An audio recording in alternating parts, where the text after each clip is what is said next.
Get him up, Scout. It's one of them outlaws. And now's our chance to get him. I'm deputizing every man here. Come on. But that's the engine Bob said was straight. Sandy, you're still deputy till I get another. And by thunder, you'll obey orders. Let's get going.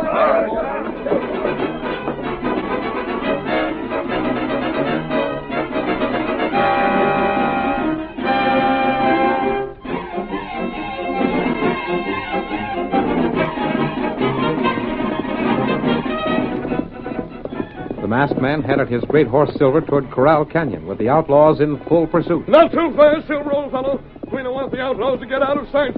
Just fast enough to beat Tonto there. Come on, boy.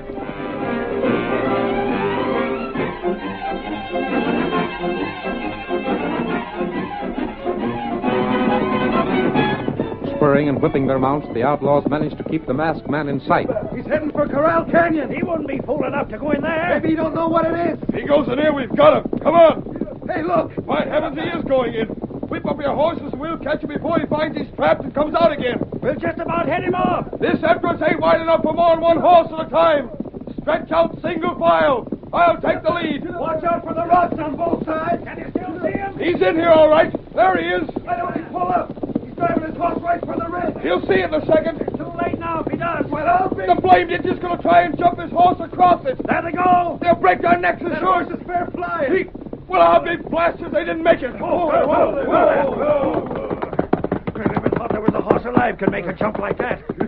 You know, for nothing. Look over there. He dropped the cash when the horse jumped. That cash won't do you fellas no good. What the? Who said that? I did. Why the kid behind us? You can see his head stuck over one of them rocks by the entrance. Throw down your guns. And there's a taste of what you'll get if you don't. And if you figure on rushing this pass, I got me a 6-gun here, too. We're cut off. Then rush him. But boss, that pass is too narrow. We can only go through one at a time. But we can't go no other way. Our horses won't jump the ridge like the masked fellas done. We're trapped in here. With them rocks to hide behind, we can't even get a good shot at that blasted kid. Then we've got to rush him. I heard what you said. And that shot was to teach you better sense. I ain't going through there first. I ain't going to ride into a bullet without a chance of firing at anything you can hit. And neither am I. You yellow coyotes. If you don't, then I will. Hey, Sheriff. Here's the crook you're looking for. I've got him penned up inside. The sheriff, the posse. We're coming in there, you sidewinders. And if a hand is raised to shoot, we'll blast you out of your saddles. You know blame well we can't fight you. Don't shoot us down. Keep your hands up in the air, you sidewinders. Well, Sheriff, here's the whole bunch. And if you say Bob didn't earn the reward this time, I'll tend to you myself. I ain't said he didn't, have I? Well, I wouldn't advise it. You mean I'll get all the 2,000 reward money? You will, Bob, or I'll know the reason why. But all the outlaws ain't here. Who ain't? The redskin and the mask hombre. I don't know about the masked man, but the engine never even rode in here. He slipped off the other way. But he's part. There he goes. He was just on the other side of the ridge all the time. Waiting to see if I'd get the cash, I'll bet. He's the one helped to trap us in here. And Nick, someday we'll get that fella. Not from the end of a rope, you won't. And by heavens, I will. No, you won't, Sheriff. But if you ever did, you wouldn't be catching an outlaw. You'd be meeting up with the finest fella I ever knew.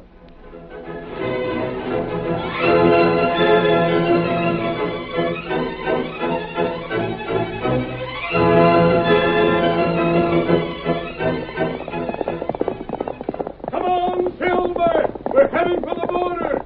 There's trouble near the Rio Grande. Hi-yo, Silver. Away!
story you have just heard is a copyrighted feature of the Lone Ranger Incorporated.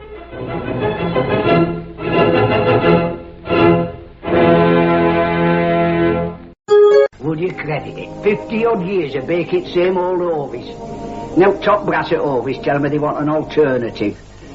Still with same wheat germ goodness, but a bit softer like and less crusty. I told them I'm too old to change my ways now. I'll put one at lads onto it. Very nice, young Harold. If you like that sort of thing. Hovis Handy Love. A new, softer Hovis. Once upon a time there was an engineer. Choo-choo Charlie was his name, we hear. He had an engine and he sure had fun. He used good and plenty candy to make the train run. Charlie says, love my good and plenty. Charlie says, really rings the bell. Charlie says, love my good and plenty. Don't know any other candy that I love so well. Keeping the radio memories alive thanks to the sponsorship of John Paul Pet. Pet care with a salon pedigree. Visit jppet.com today. Amos, it's Sunday again. Sunday is right, and don't forget we is on the radio every Sunday for Rinso. Yeah, and here comes a man now with the biggest news in Rinso's history. Let's listen to him. It's the biggest news ever. It's new 1950 Rinso with Solium, a full year ahead of time. New 1950 Rinso has 3 times the whiter washing action of any other soap. But more about that in a few minutes. Now, Lever Brothers Company and new 1950 Rinso bring you the Amos and Andy Show.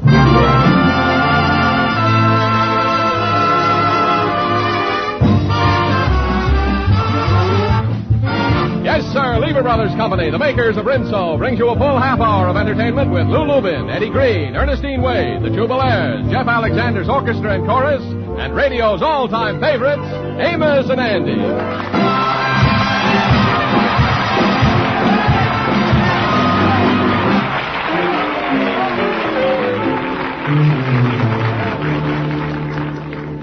As you may know, Amos and his wife Ruby had been expecting a little addition to their family.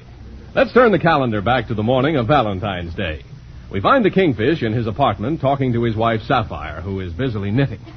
Oh, George, I'm so excited. Amos's baby's going to be born pretty soon now.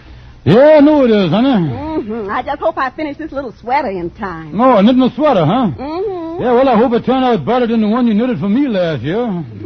Yeah, I guess I did make your sweater a little tight across the chest. Well, I didn't mind it being tight across the chest. What bothered me was the way it gripped me around the knees. Oh, now, George, it wasn't that bad. Well, it wasn't, huh?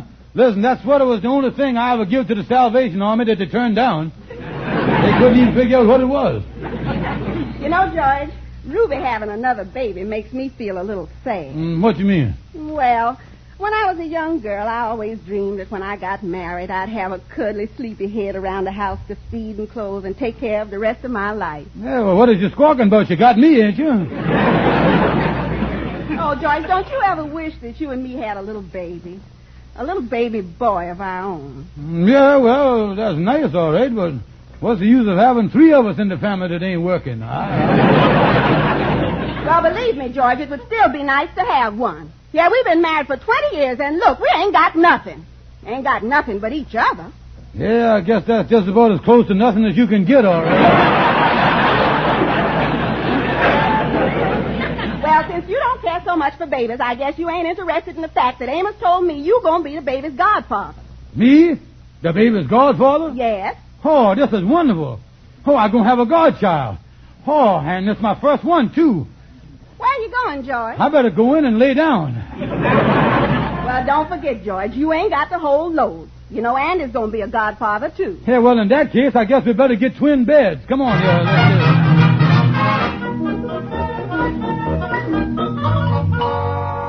Well, Andy, ain't this great, old boy? Oh, just think, Amos making both of us godfathers. Yeah, and is I happy. You always say if it's a boy, he's going to name the baby after me. Oh, yeah, that's nice, Andy.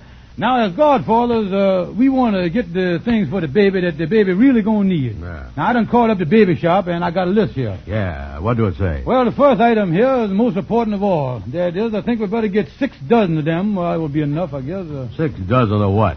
We don't want to get the baby nothing he ain't going to use.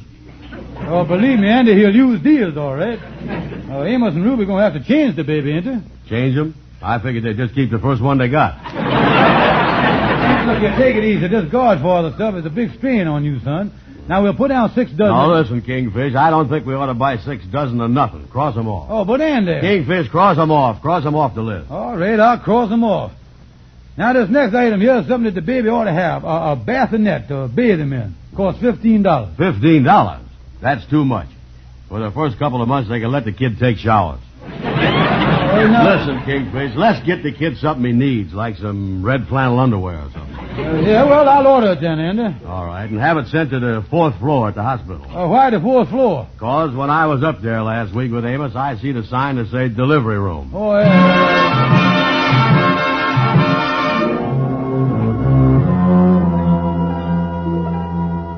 Come in, Andy. I'm so glad that you come over to the hospital to be with me here, son. Oh, yeah, sure. Yeah, this is a nice room to have in the hospital here for the fathers to wait in, ain't it? Yeah, and don't worry, everything's going to be all right, Amos. I brung everything right here in this little bag to quiet the nerves. Aspirin, ice bags, smelling salts, a lot of things. Well, Andy, I don't think I'll need all that stuff. It ain't for you, Amos, it's for me. Oh. I was really nervous. Yeah, well, I was a little on edge, too. Yeah. I say, Doctor, what is the new... Oh, it's Kingfish, it's you, huh? Yeah, come in, Kingfish. Well, hello there, boys. As soon as you called me, I got dressed and I come right over here. Now, I know you and Andy is the hysterical type, and I thought you'd appreciate a calm, collected person like me who don't lose his head at a time like this. Yeah. Say, Kingfish, that's a nice coat you got on there with the fur collar. Holy smokes, I done put on Sapphire's overcoat. Boy, this being a godfather is really something. I don't think I could ever go through this again. Yeah. Well, now, look, fellas, let's all calm down here and take it easy. Yeah. You know, I can't wait to see my little godson, Andy Jones. I'm really going to be proud of him. Mr. Amos Jones? Yes, ma'am. I is Amos Jones. You're the father of a lovely 6-pound girl. Oh, gee, that's wonderful. A girl. Tell me, is my wife all right? Yes, she's fine. Oh, that's good. You can see her in a minute, Mr. Jones. Oh, congratulations, Amos. That is great. Andy, just think, he's got a little girl. Girl, huh? Congratulations, Amos. Yeah, well, I guess you is a little disappointed, Andy, ain't you? Well, I was kind of figuring on a boy and have the name after me like you said. Well, I'm going to tell you something, Andy. Me and Ruby were talking last week, and we thought in case it was a girl, why, we wouldn't want you to be disappointed. So she figured on account of me and you being friends so long and being so close that we'd named a little girl after both of us. Amos Andra. Amos Andra? That's right. Amosandra. Yeah. You know something, Amos? I wanted a girl all the time. Yeah, you know that's a pretty name all right, too. Mr. Jones, if you go right down the hall, the doctor will let you see your wife in a few minutes. Oh, thank you, nurse. I'll see you later, boy. Yeah, so long. Say, nurse, we as the official godfathers, we'll be by the first thing in the morning to take the baby out in the park for a little run. Yeah, that's right. We want to see the baby as soon as we can. Well, I'm sorry, but no one but the mother and father can see the baby during the week it's in the hospital. But, nurse, we'll even take the baby for a ride on a pony. I'm sorry, but it's a strict rule of the hospital. Good evening. Andy, this is an outrage. We can't even see the baby. Why, it ain't fair to the child going along for a week without knowing who its godfathers is. Yeah, and to think that we have spent 6 hours up here today just waiting to get a look at the baby. Yeah, what a waste of time. I'll say. Lucky thing we ain't the type of guys that works. Otherwise, we'd have lost a day's salary. Yeah.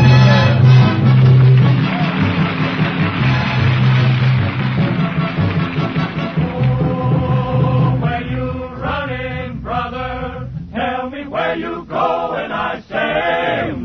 Running down to the river of Jordan. To hear old Jordan roll, Jordan roll, roll, Jordan roll. Roll on, river. I wanna go to heaven by and by. Just to hear old Jordan roll, roll. I've been a long time traveling down this way. Oh, yes, my Lord. With an aching heart and a hung down head. Trying to hear old Jordan roll. Down Jordan, Jordan heading bound to Switzerland. laying down my burden, hallelujah. Roll on, mighty river, roll. Ooh, this weary soul. Yes, I wanna go to heaven by and by. Just to hear old Jordan roll. Oh, well, now Jordan River is so deep and wide. It's a long, cold journey to the other side, but I don't worry, and I don't mind if I can just make it over in due time. Been a long time traveling along this way. Oh, yes, Lord. With an aching heart and a hung down head. Just to hear old Jordan roll. River, so deep and wide. I want to go to heaven when I die. To hear old Jordan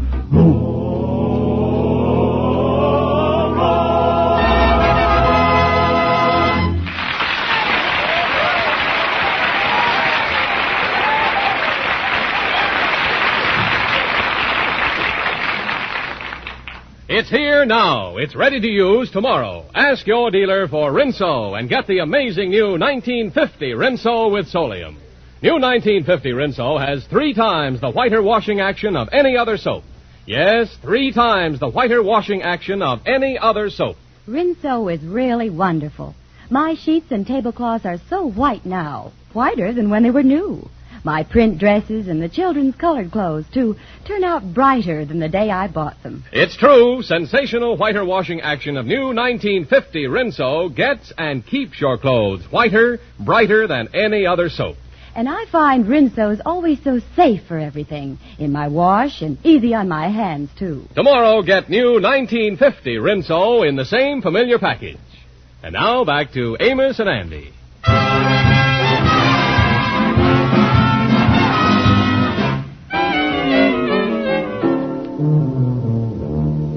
And to just think our godchild is a week old and we ain't had as much as a peek at the thing yet. Oh, yeah, I tell you, they done infringed on our rights as godfathers, you know. Yeah, you're right about that.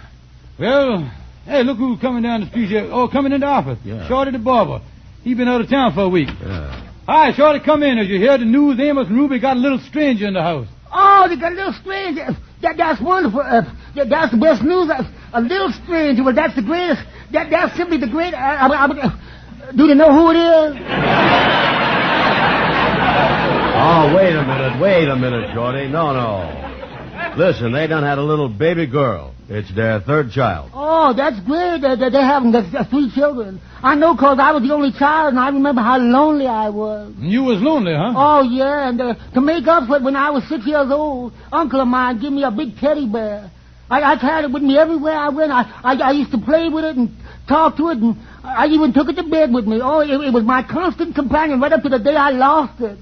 Oh, what a blow that was. I sobbed for 2 nights. Yeah, well, you remember how old you was when you lost it, Shorty? Certainly I remember. It was last Thursday.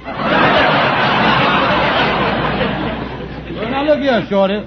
The thing that me and Andy was talking about here is that Ruby is coming home today, and even though we is godfathers, we still can't see the baby yet. Yeah, and Amos say that the christening is going to be next Saturday up at his place, and then everybody can see the baby at the same time. Yeah, well, if you two as godfather, you certainly ought to have special privileges. If I was you, I'd go up to Amos's place today and just be there when the baby gets there. Yeah, that's the idea. Let's do that, Kingfish. Mm-hmm. Yeah, we can go up there a couple hours early. Might even put some flowers around the place. Yeah, and if I was you, I wouldn't feel bad about them not letting you see the baby at the hospital.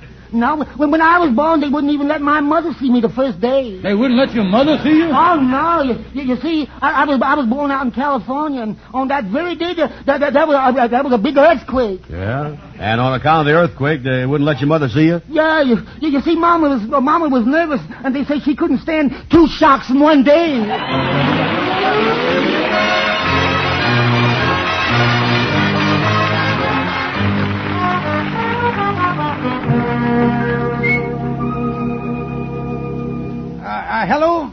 Hello, Ruby, this is Amos. How you feeling, honey? Well, that's good. Well, I got some good news for you. Our housing problem is all settled. Well, Mrs. Jackson across the hall, who has got the extra room, is done switched apartments with us. Yeah, I'm in her apartment now. Yeah, well, seeing that she's only got one 10-month-old baby, you see, our apartment will be fine for her.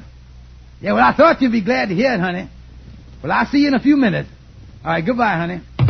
Well, Miss Jackson, me and my wife certainly appreciate what you done for us. Well, I was glad to, Amos. And by the way, I want to finish cleaning up the kitchen real good here, so it'll be nice when your wife gets back. Oh, that's nice of you. But where's your baby now, Miss Jackson? Well, I left my baby in the crib in your old apartment. I'll just leave both the doors open so I can hear it in case it cries. Yeah, oh, well, I don't think your baby will cry. When it gets to be 10 months old, I don't guess it cries as much as it do when they're young. Well, thank you again, Miss Jackson. I believe I'll run along now. I'm going over to see Ruby at the hospital. All right, Amos. You know, my friends are really going to be surprised when they find out I done moved across the hall here to this larger apartment, all right.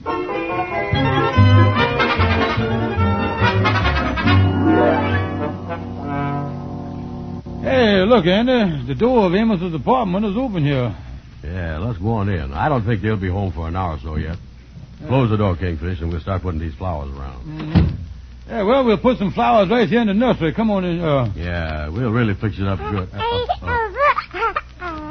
Andy, look in the crib there.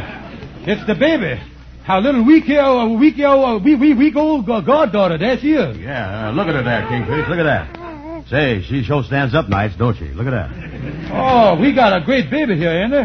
Just look at it there. Only 1 week old. Yeah, say, I might take her out for a haircut tomorrow. Look at that hair. Yeah. Hello there, honey. Hello there. How you like us? We is your godfather. Well, I don't know why that hit her so hard, Andy. Here, honey, wait a minute. Now, quiet down. Here's a rattle for you. Take this rattle here and play with it, honey. Yeah, yes, honey. I guess Amos and Andrew got to get used to us. Say, I wonder where Amos and Ruby is. Well, they must be in the other room resting. Amos told me yesterday that he all wore out. We better not disturb him.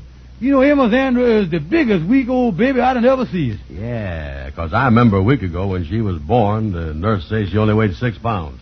Yeah, well, she's right on schedule then. As near as I can figure, she done put on about 25 pounds the first week. You know what, Kingfish? They must be putting pork chops in her pablum. Yeah, they're feeding her something all right. I know that. Hello there, honey. What's going on in that little mind of yours? Ain't you going to say something? Yeah, well, that's... Well, that sure is... You know, Andy, I think we got another sapphire on our hands here. Yeah, she won't let you get a word in edgeways. Ain't she cute, though? Yeah. I wonder what's bothering her now. Say, I think she might have a stomachache. Yeah, maybe she's been eating the wrong thing and she got a little colic in her stomach. Yeah, that's right. You know, Andy, I think you better knock on the door of the bedroom there and wake up Amos and Ruby. Okay, I guess I better. Yeah, knock on it. Hey, Amos, Ruby, the baby's crying. We think she got too much garlic in her stomach. Hey, that's funny. They must be sleeping sound, Kingfish. Yeah, well, open the door. Kingfish, there ain't nobody here. There ain't nobody in this apartment. Well, wait a minute here. There's got to be somebody in the apartment here. What you mean? Oh, wait a minute. No, they ain't in here, all right? No. They wouldn't leave no little baby alone in here, though, Andy. Well, they ain't here just the same. Oh, me, Kingfish, what is we going to do? Yeah, well, wait a minute, Andy. Look here. We can't worry about Amos and Ruby now. We just got to do something about this baby. Yeah, we sure do. Hey, look at the way she's sucking her finger there. I know. I bet she's hungry. Yeah, that's right. Yeah, and if you don't feed babies real often, they're liable to start suffering from malnutrition. That's what they're liable to have. Yeah, I tell you what, maybe I'll run down to Sloppy Joe's and get her some coffee and donuts. No, the baby don't know nothing about Dunkin' Donuts, Andy. No, look here. We don't know nothing about feeding babies. Now, the thing for us to do is to bundle this baby up and take her right back to the hospital and let them feed her. Oh, me. I just hope we're doing the right thing here, Kingfish. Wait a minute, I'll pick her up. Yeah, let's take her to the hospital. Come on, Amos, Andrew. Ah, that's it. Come to Andy. There we is. Uh-oh. Say, Kingfish. What's the matter? You know that list we had for the baby? Yeah. I think we done crossed off the wrong thing on that list.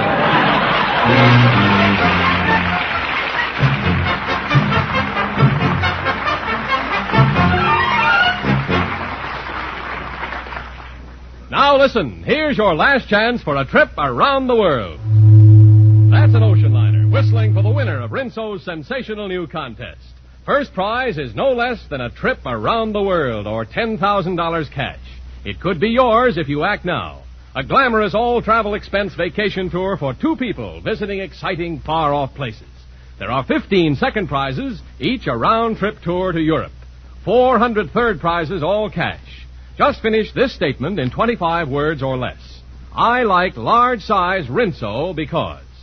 Send each entry with a box top from the large-size Rinso to Lieber Tour the World Contest, Box 1, New York 8. Only residents of continental United States, Alaska, and Hawaii are eligible. Follow complete rules on the entry blank you get at your store. This is your last chance. The contest closes February 26th. Get your entries in right away. And now, back to Amos and Andy.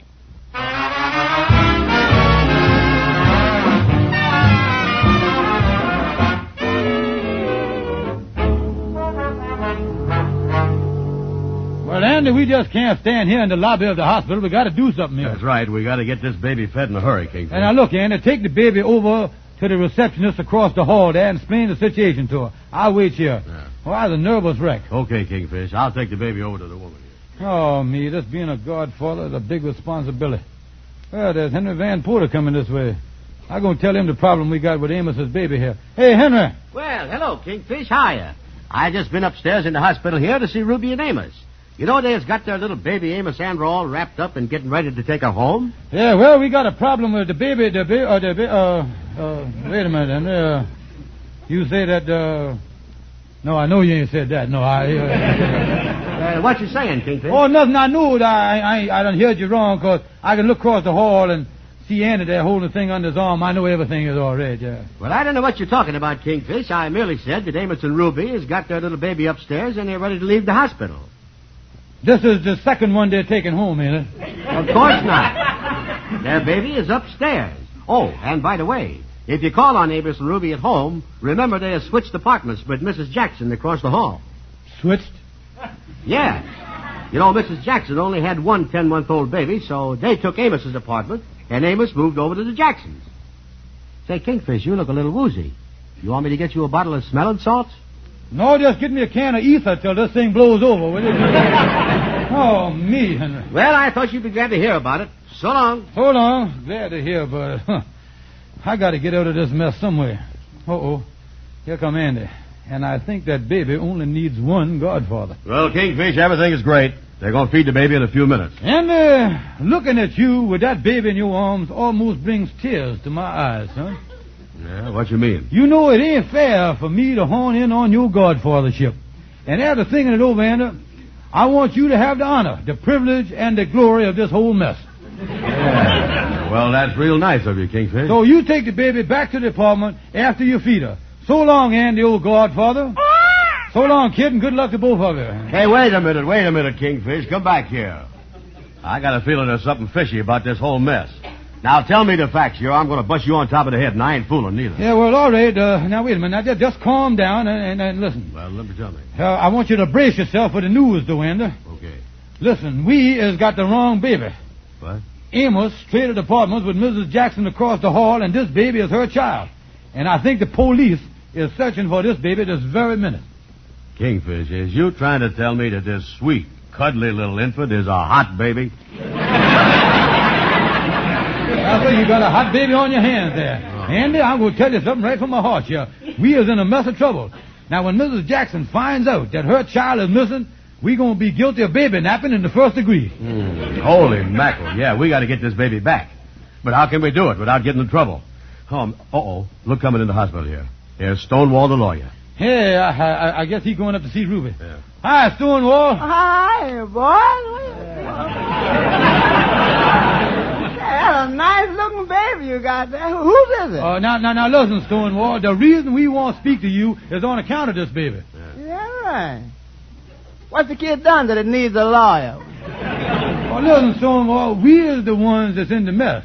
We done took the wrong baby out the crib by mistake.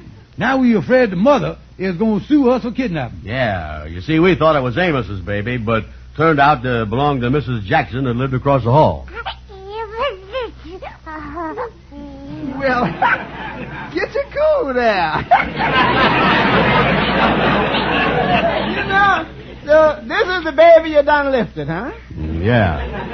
Well, I don't know what you worried about. This kid won't talk. Well, now Now listen, Stonewall. Now listen to this good, will you? Yeah. We is really in a jam here. Now, what does you think as a lawyer that we ought to do? Well, now, wait a minute. See, in order for me to come to an intelligent conclusion, I better review the facts. Yeah, review the thing. Go on there, review, and we listen. Yeah, real good.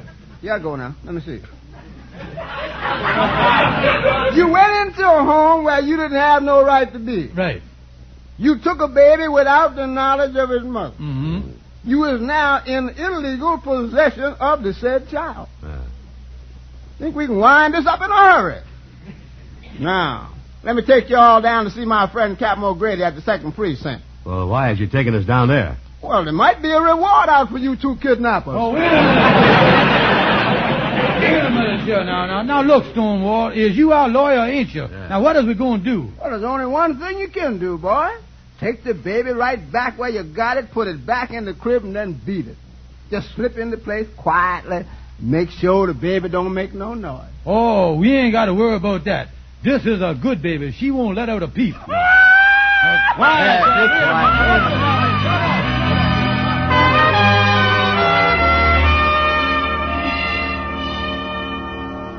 That's it now, Anna, that's it. Put the baby back in the crib there. Easy now. Yeah. Say, this show is a lucky break for us. Mrs. Jackson ain't even come back here to her own apartment yet. Yeah, now close the door, Andy. Come on, let's get out of here quick. You said it. Oh, well, Andy, I'm sure glad that mess is over. And to think that we got into all this trouble just because we tried to see our own little goddaughter ahead of time. Yeah, I guess we just better wait till the christening on Saturday and see Amos's baby then with everybody else. Yeah, well, that is really the day I'm looking forward to, too. That is the day when us godfathers really come into our own. Yeah, that's right, too. You know, Anna, I was just thinking, we sure was dumb mistaking Mrs. Jackson, 10-month-old little girl, for a week-old girl. Listen, Kingfish, we was even dumber than that. When we put the baby back in the crib, did you notice what was embroidered on the pillow? No, what did it say? Herbert. Oh.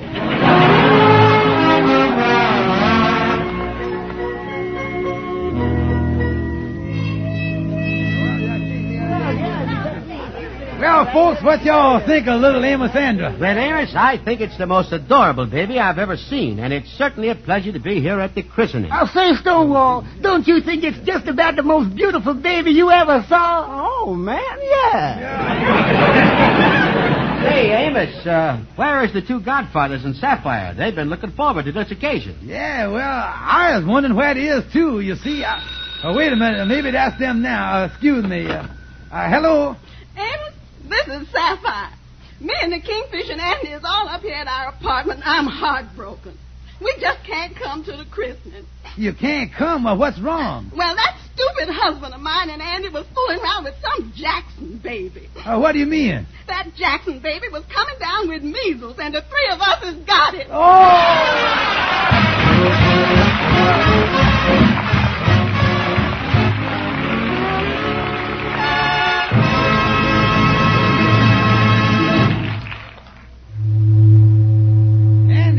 Whistle? Yeah, what is that? Well, that's the good ship Rinso shoving off for a trip around the world. That trip around the world is yours if you win Rinso's sensational new contest. Get Rinso in the large size box. It's new 1950 Rinso with 3 times the whiter washing action of any other soap. Rinso is so safe. Only new Rinso contains the scientific sunlight ingredient, Solium. Andy, thank you for giving that expensive locket to Amos Andra. Oh, you're welcome, Amos. Yeah, well, the old Kingfish here has got something that's worth $25, and has got the baby's name on it, too. Right on this piece of paper. Here, Amos Andra, hold out your hand. There, little darling, you is now clutching your first IOU. Good night, folks. See you next Sunday.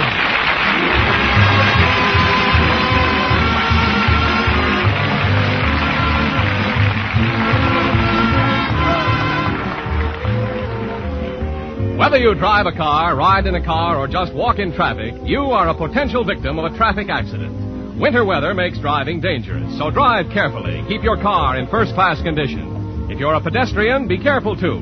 Whether you walk or drive, don't become a traffic casualty. Be sure to be with us next Sunday at the same time when Lieber Brothers Company, the makers of New Rinso with Solium, will again present the Amos and Andy Show. Until then, good night to all of you from all of us.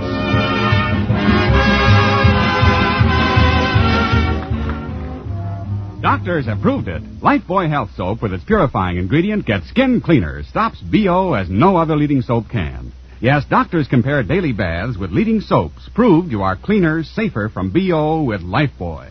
Get Lifebuoy right away.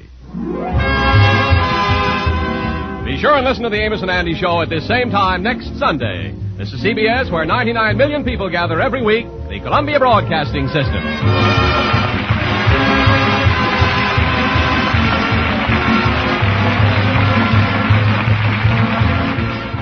Sometimes you take so much trouble making half their pudding, you forget to make... Custard?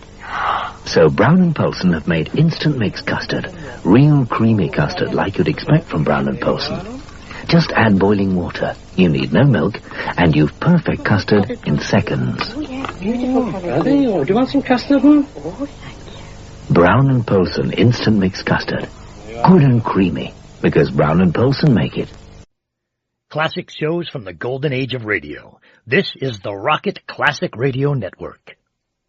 Let every go signal remind you that you do go farther with Signal gasoline. The Signal Oil Program. The Signal Oil Company and your neighborhood signal dealer bring you another curious story by The Whistler. Tonight, Lie or Consequences.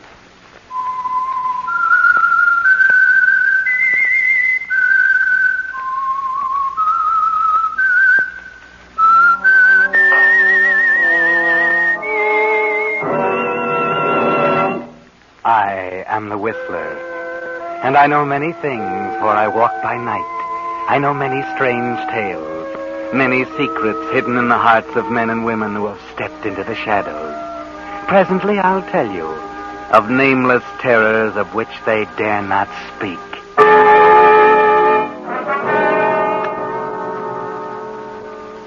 Before the Whistler tells you his story, I think you'd enjoy hearing about a Signal gasoline station in San Francisco, California, that's been run by the same owner, Frank Miley, for 20 years. When I tell you that many customers have been dealing with Frank Miley the full 20 years he's been serving San Francisco, you'll know he really has something to offer. And that something is longer car life. You see, Frank Miley, like all Signal gasoline dealers, has made his customers' cars his life's business. He knows cars thoroughly, and the little tricks that keep them running smooth and long. When customers leave their cars with Frank Miley's Signal station, they know every part, including the important unseen parts, is going to receive the thorough, conscientious service it needs. Because Frank Miley, like your neighborhood Signal gasoline dealer, is in his own business and will be there year after year to back up his work. Well, that in a nutshell is why cars serviced by independent Signal dealers with Signal quality products actually do go farther. And it's why now, when your car has to last out the duration, is a mighty good time for you to get acquainted with your neighborhood Signal gasoline dealer. And now, The Whistler.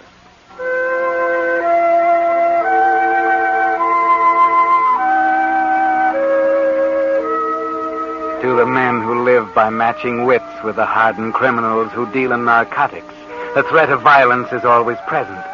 But sometimes that violence has unexpected consequences.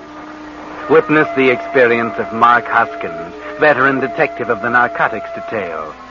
It was late one fall evening that Mark, with his fellow officer Red Andrews, was making his way down a blackened alley toward the hideout of two criminals prominent in the dope trade.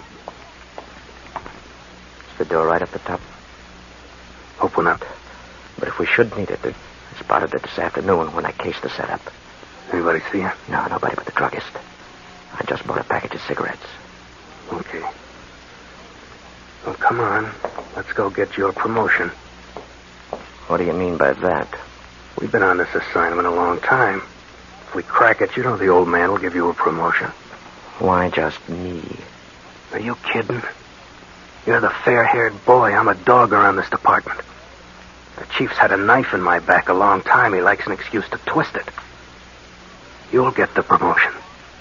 You sound jealous, Mark. Maybe I am. Come on, let's go. Better stay in close to the wall. Right. Red, look out. Somebody under the stairs. You bet there's somebody under the stairs. Hey, behind you, Mark. Huh? There's another with a blackjack. Oh, I see you. What? Let's go, Joe. I knew I'd catch up with you, Finley. No, you haven't, Tucker. Oh, nuts. They got away, Mark. Mark! Hey, Mark. Mark, you all right? Hey, Mark. Oh, they really let you have one that time, didn't they? Hey, what's going on up there? I heard shooting. Come here. It's all right. We're police. Well, what's wrong? Look, did you see a couple of guys duck out of the alley? Yes, just after the shooting. They jumped into a car and drove off. Yeah, that's what I was afraid of. Hey, what's wrong with this guy? They blackjacked him. Look. Yeah? Go into that drugstore in the corner. You can go through the back door.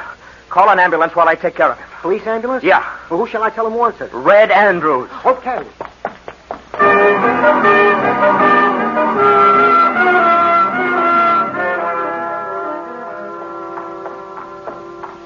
Where did you come from? The alley. I came in the back door.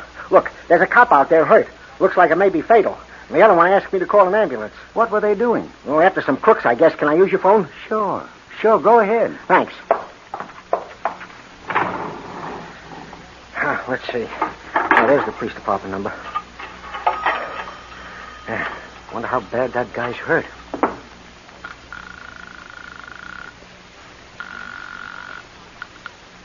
Hello, police department. Say, there's been an accident. Location, please. Behind Small's drugstore, 18th and Hunter. 2 of your men tangled with some crooks. Yeah? Well, one of your men is out cold, and the other asked me to call an ambulance. My name is Peters. What about the crooks? Oh, they got away, both of them. Our man badly hurt? Yes. The other one said his name was Red Andrews, asked me to hurry in here and phone. He was working over the one that was out. Okay, we'll get a car right over. Thanks. Goodbye. Say, did I hear another shot while I was in there? Sounded like it. Well, I better go see, I guess. I'd go with you, only I'm alone here. Can't leave my store unattended, you know. I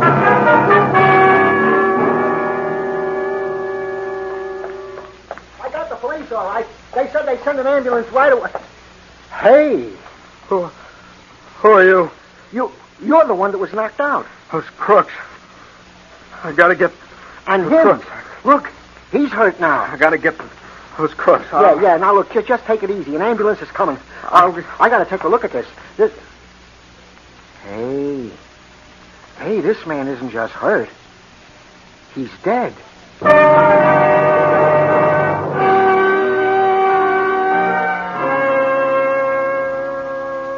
Sorry to have to bring you down to the station, Peters, but you understand. You're the nearest thing we have to a witness. I understand. I think I've told you everything I know. Yeah, there's just one thing I don't get. Red Andrews was shot. He must have been dead when you called for an ambulance. No, I don't think so. He's the one who asked me to call. Oh. It was the other guy who was out. Mm-hmm. Andrews was kneeling down over him. But, well, when I got back, Andrews was dead and the other guy was up. He was walking around kind of like he was in a daze. Yeah, I see. Well, we're not going to hold you, of course, but we'd like to be sure you stay in town. Oh, of course. Well, all right, that's all for now. I want to get over to the hospital and see Hoskins.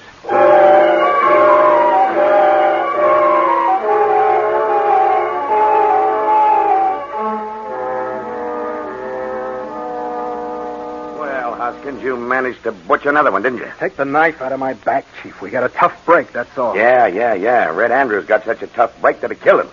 Couldn't you guys have been on your toes? They must have been tipped off. They were laying for us under the stairs. Yeah? Well, regardless of how it happened, I'm holding you responsible for catching the guys that did it. I don't like to have my men bumped off, especially men like Andrews. Do you think I'd have let it happen if I could have helped it? I don't know.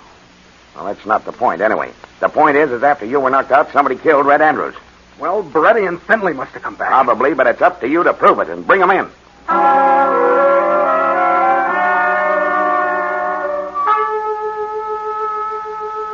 Well, Mark, some rather startling developments took place while you were unconscious.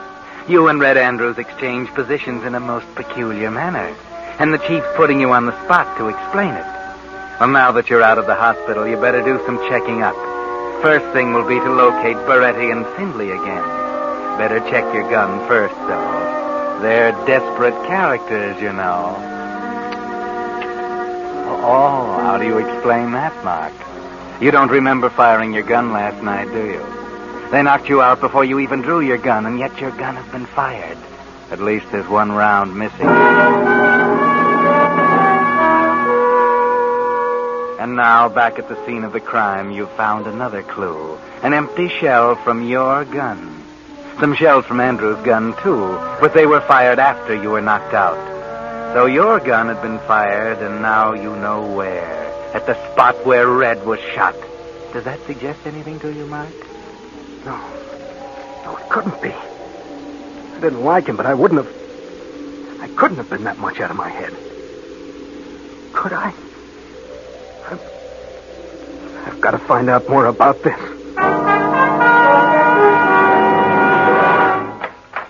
Good morning. Good morning. Can I get something for you? Were you the druggist on duty here last night? Yes, it's hard to get help these days. I have to work night and day. Yeah, I understand a guy called an ambulance from here last night. Yes, that's right. Did he say anything to you? Just that there were a couple of officers in the alley and that one of them had been hurt. I see. How long was he in here? Oh, about 4 minutes, I guess. Did you see anyone else while he was phoning? No. No, I didn't. But see here. Who are you? I'm the guy that was knocked out. Oh. Well, you seem to have recovered. Yeah, outside of a lump on the back of my head. Well, the fellow didn't tell me anything other than the report he made to the police. Okay. Thanks.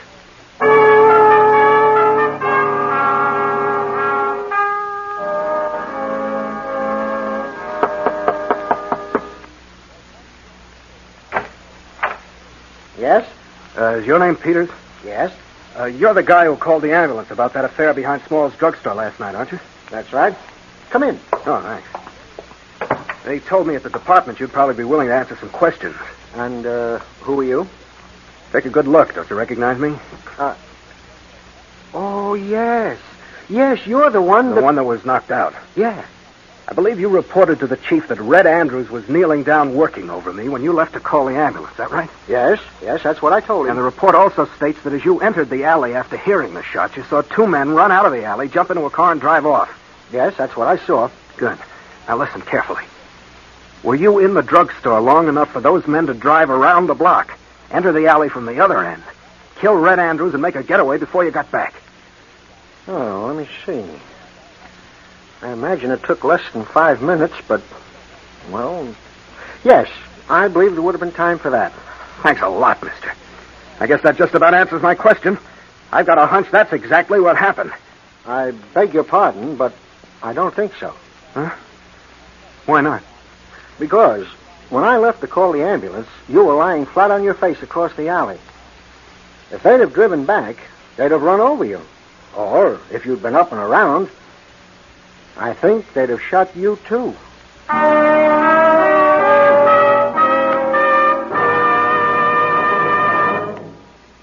You are listening to The Whistler, brought to you by your friend, the Signal Oil Company, marketers of famous Signal gasoline, your best buy today. Remember to let every go signal remind you, you do go farther with Signal gasoline.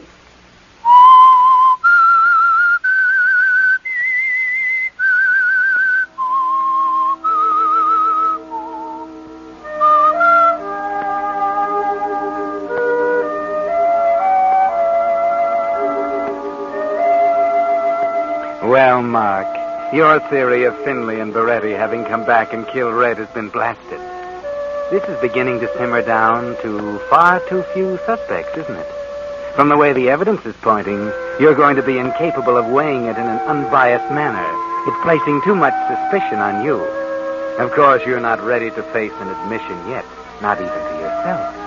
But if you won't admit killing Red, you'd better find out who did. You know that Red fired several shots after you were knocked out. But that doesn't mean that Finley and Beretti couldn't have fired some, too. Maybe they shot Red during the fight, and it didn't kill him instantly. Maybe he had the bullet in him all the time he was working over you.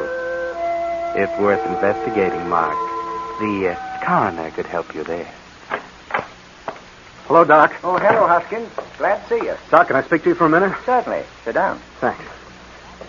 Look, you did the autopsy on Red Andrews this morning, didn't you? Yes. Terrible thing. You determined the cause of death? And that's right. He died of injuries sustained from a gunshot. Doc, Were you able to tell from the nature of the wound how long Red lived after the shot was fired? Oh, yes. Definitely? Definitely. What would you say, Doc? Could he have lived 10 minutes, 5 minutes? Well, if Red Andrews lived 10 seconds after that shot was fired, would have been a miracle. What? Yeah, he was shot through the heart, close range. Died instantly.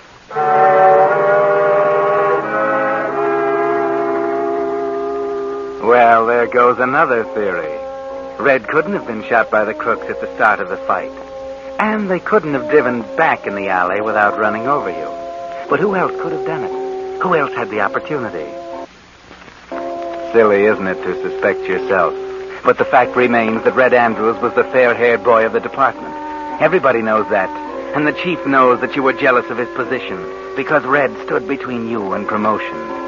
Do you suppose it could have been possible that your subconscious resentment of Red could have been translated into irresponsible action while you were knocked out? Possibility or not, you better crack this thing before the chief gets such an idea, or before he puts someone else on the case to start prying around. Oh, hello, Hoskins. Hi. Say, did the lab stuff on Andrews come through you? Yes, I did the analysis. You handled the ballistics report, huh? Yes, a bullet was fired at close range from a .38 service pistol. Oh, was, huh? Yes, probably by a gun that had been stolen from some officer. Probably. Did you retrieve the bullet? Yes. Mind if I have a look at it? Oh, sure. I have it right here. Yeah. Here you are. Would it be all right if I borrowed it? Well, the chief's assigned me to the case. I want to make a comparison, okay? Oh. Well, I guess it's all right. If you'll be personally responsible for it. Yeah, sure. Yeah. But you'll be sure to take good care of it, all right.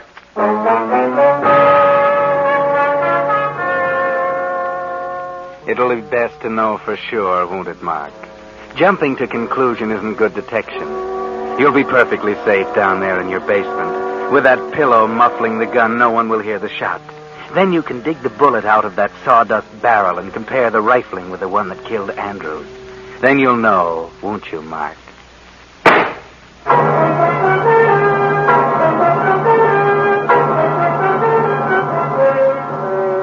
Well, now there can be no doubt. The riflings are the same. The bullet that killed Red Andrews was fired from your gun, Mark. Looks as though you'd solved the murder beyond a reasonable doubt. All the circumstances have pointed toward you all along. And now you've found the clinching clue. Maybe it would be best if you try to cover up what you know. Or is it too late? Does the chief know something, too? Could that be why he's sent for you? Hoskins, I don't understand it. Here we got a clear-cut case of first-degree murder. Motive, opportunity, corpus electi, everything. And yet you stammer around about the proof. Well, it seems obvious who killed Red. Does it? Certainly. The crooks you were after. So bring him in.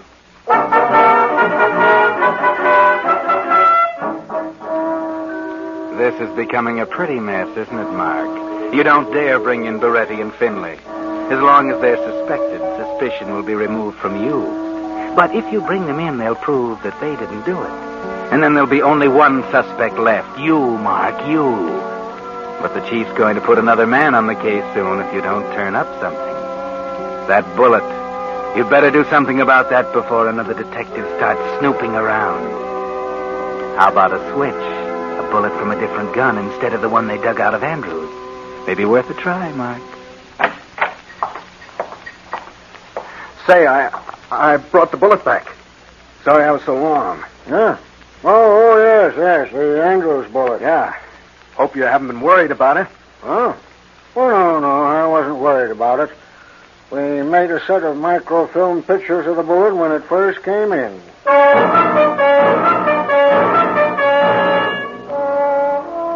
Pictures of the right bullet. And now you've substituted another. That'll look mighty bad for you, Mark. You're getting in deeper and deeper, aren't you, Mark? First, your own deduction has stamped you as a criminal, guilty of manslaughter. Now your efforts to cover up are going to make it look like premeditated murder. You're wasting precious time now, Mark. 3 days pass, and then there's something else. What does this mean, Mark? A note asking you to see Ben Tolan, one of the best detectives on the force. The sergeant gave me your message, Ben. Oh, yes, Hoskins. Come in. I want to talk to you. You know what's happened? Oh, I don't think I do. Well, a couple of days ago, the chief assigned me to the Andrews case. Oh. I know what it'll mean to you to crack this case, and I didn't intend to get in your way. But it's a funny thing, Mark. I just did some routine checking in order to look busy, but I ran into a mighty strange thing. Oh? Yeah. I went to the lab, and they told me that you'd borrowed the bullet. Yes, I wanted to check it. Yeah, I know. And the trouble is, you got mixed up. The bullet you returned isn't the right one, Mark. What do you mean? They made a microfilm of the right one, and the one you brought back doesn't fit. Doesn't it? No. Why did you switch it, Mark? What makes you think I switched it? Maybe I brought back the wrong bullet, but there's no... I know you too well to think that you'd return the wrong bullet by mistake, Mark. You're too good a detective for that. What are you driving at? Just this. The bullet gave me some other ideas, and I checked up on them, too. So? I know who killed Red Andrews. You know? I think you know, too. Only I decided that I'd let you crack the case if you could. Well, Mark, you still have a chance to do it.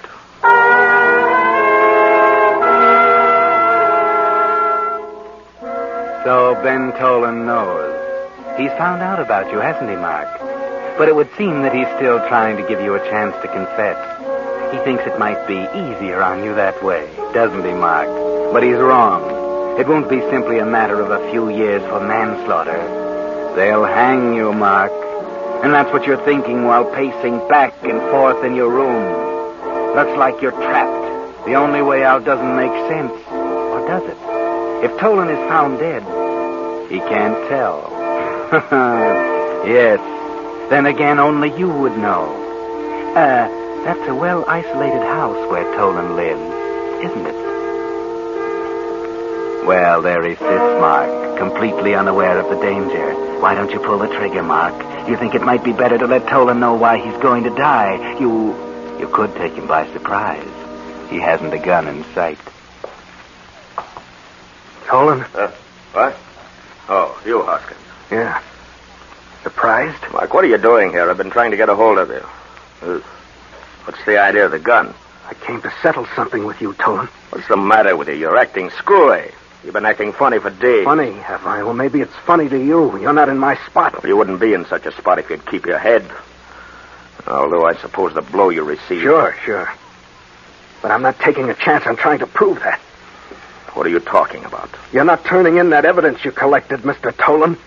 I'm sorry, Mark, but I waited as long as I could. What do you mean? I left a complete report after work tonight. It'll be on the chief's desk tomorrow morning. So he beat you to it, Mark. No use to kill Tolan now. Then you'd be facing 2 raps. But wait. Yes. You're going to hang anyway. A man can only pay the supreme penalty once, Mark. You're thinking you might as well take Tolan with you. Pay him for his dirty snooping. You might have covered up if it hadn't been for him, Mark. But he's exposed you. It's his fault. Mark, put down that gun. Don't be a fool. I'm not a fool. You don't know what you're doing. Oh, yes, I do. For the first time in days, I'm thinking straight. Now, for the first time, I see exactly what I have to do. You're crazy. Maybe, but my last chance is to try a getaway. I might make it, only you aren't going to be around to know. You had to turn in the dope on me, didn't you? All right, you're going to pay for it. What are you talking about? Just this. Maybe I did kill Red. But I didn't do it on purpose, and I'm not going to lay down and take the rap for it. You were hurt badly, weren't you? What do you mean? I don't know where you got the idea, but you're wrong. You didn't kill Red Andrews.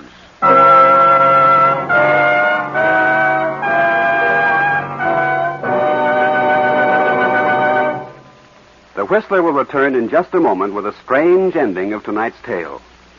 Meantime, here are 2 tips for making your gas ration coupons go farther. 1, accelerate gradually. Never force your motor by stepping down hard on the gas pedal. You're sure to save precious gasoline in this way. And here's the second tip. Use the gasoline that's scientifically engineered to give you maximum miles per gallon. Signal's famous Go Farther gasoline. For years, more and more Western drivers who keep careful record of mileage have been switching to Signal gasoline.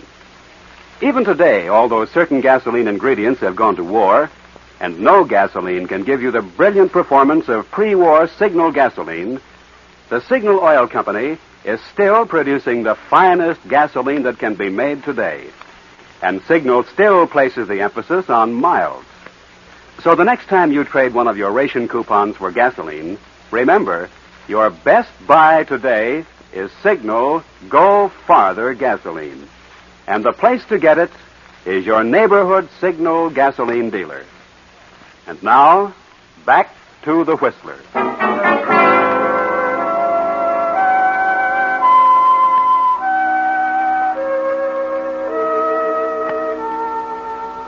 Well, Mark, you were about to kill the one man who knows you didn't kill Red Andrews.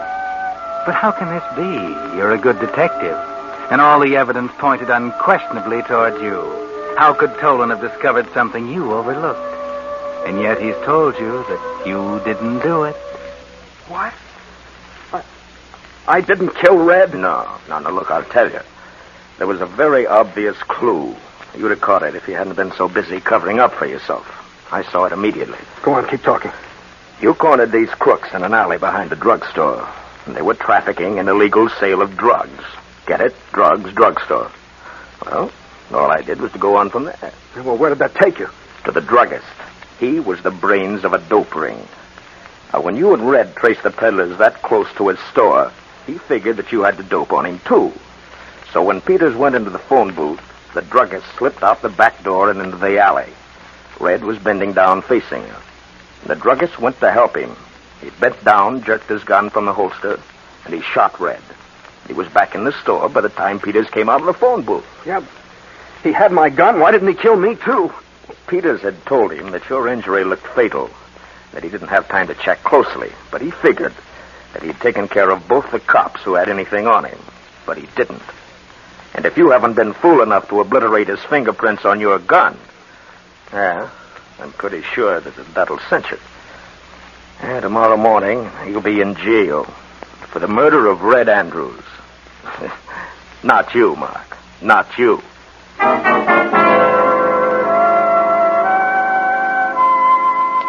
Well, Mark, you almost convicted yourself of murder, didn't you? From now on, you'd better be careful whom you decide to kill. You almost shot Tolan. And Tolan is the one who saved your hide.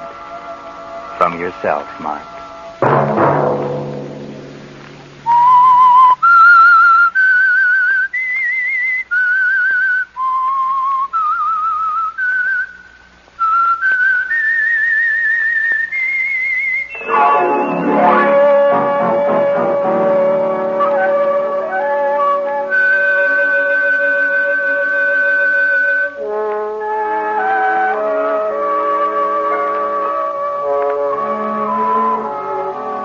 Next Monday at 9 o'clock, the Signal Oil program will bring you another strange tale by the Whistler. The Signal Oil program is broadcast for your entertainment by the Signal Oil Company, marketers of Signal's famous Go Farther gasoline and motor oil, and by your neighborhood Signal Oil dealer, who is at your service daily to keep your car running for the duration. The Signal Oil program, produced by George W. Allen, with story by Dwight Hauser, music by Wilbur Hatch, is transmitted to our troops overseas by the Armed Forces Radio Service. Bob Anderson speaking for your friend, the Signal Oil Company, and suggesting once again that you let every go signal remind you that you do go farther with Signal gasoline. This is CBS, the Columbia Broadcasting System.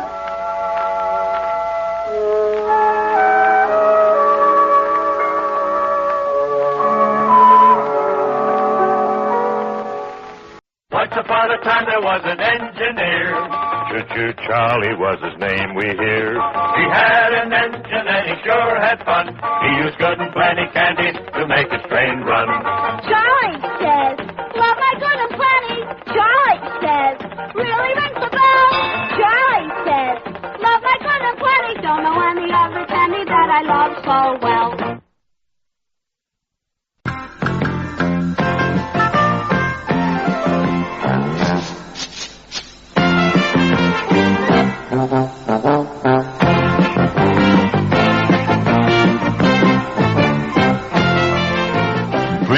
to Branston.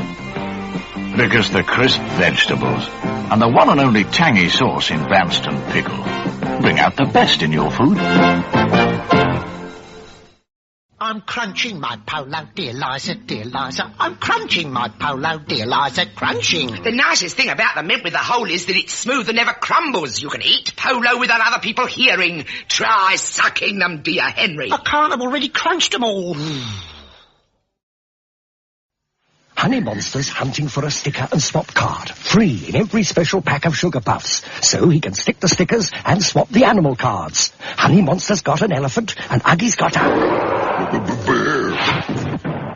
Sugar Puffs. With a sticker and a swap card. Free in every special pack. You're listening to 1940s Radio on the Rocket Classic Radio Network.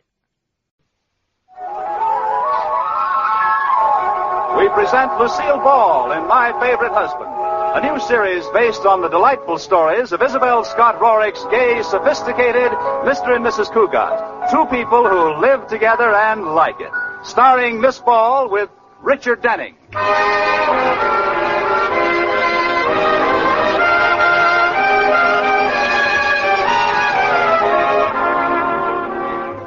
Now, let's drop in on the Cougats and see what they're doing.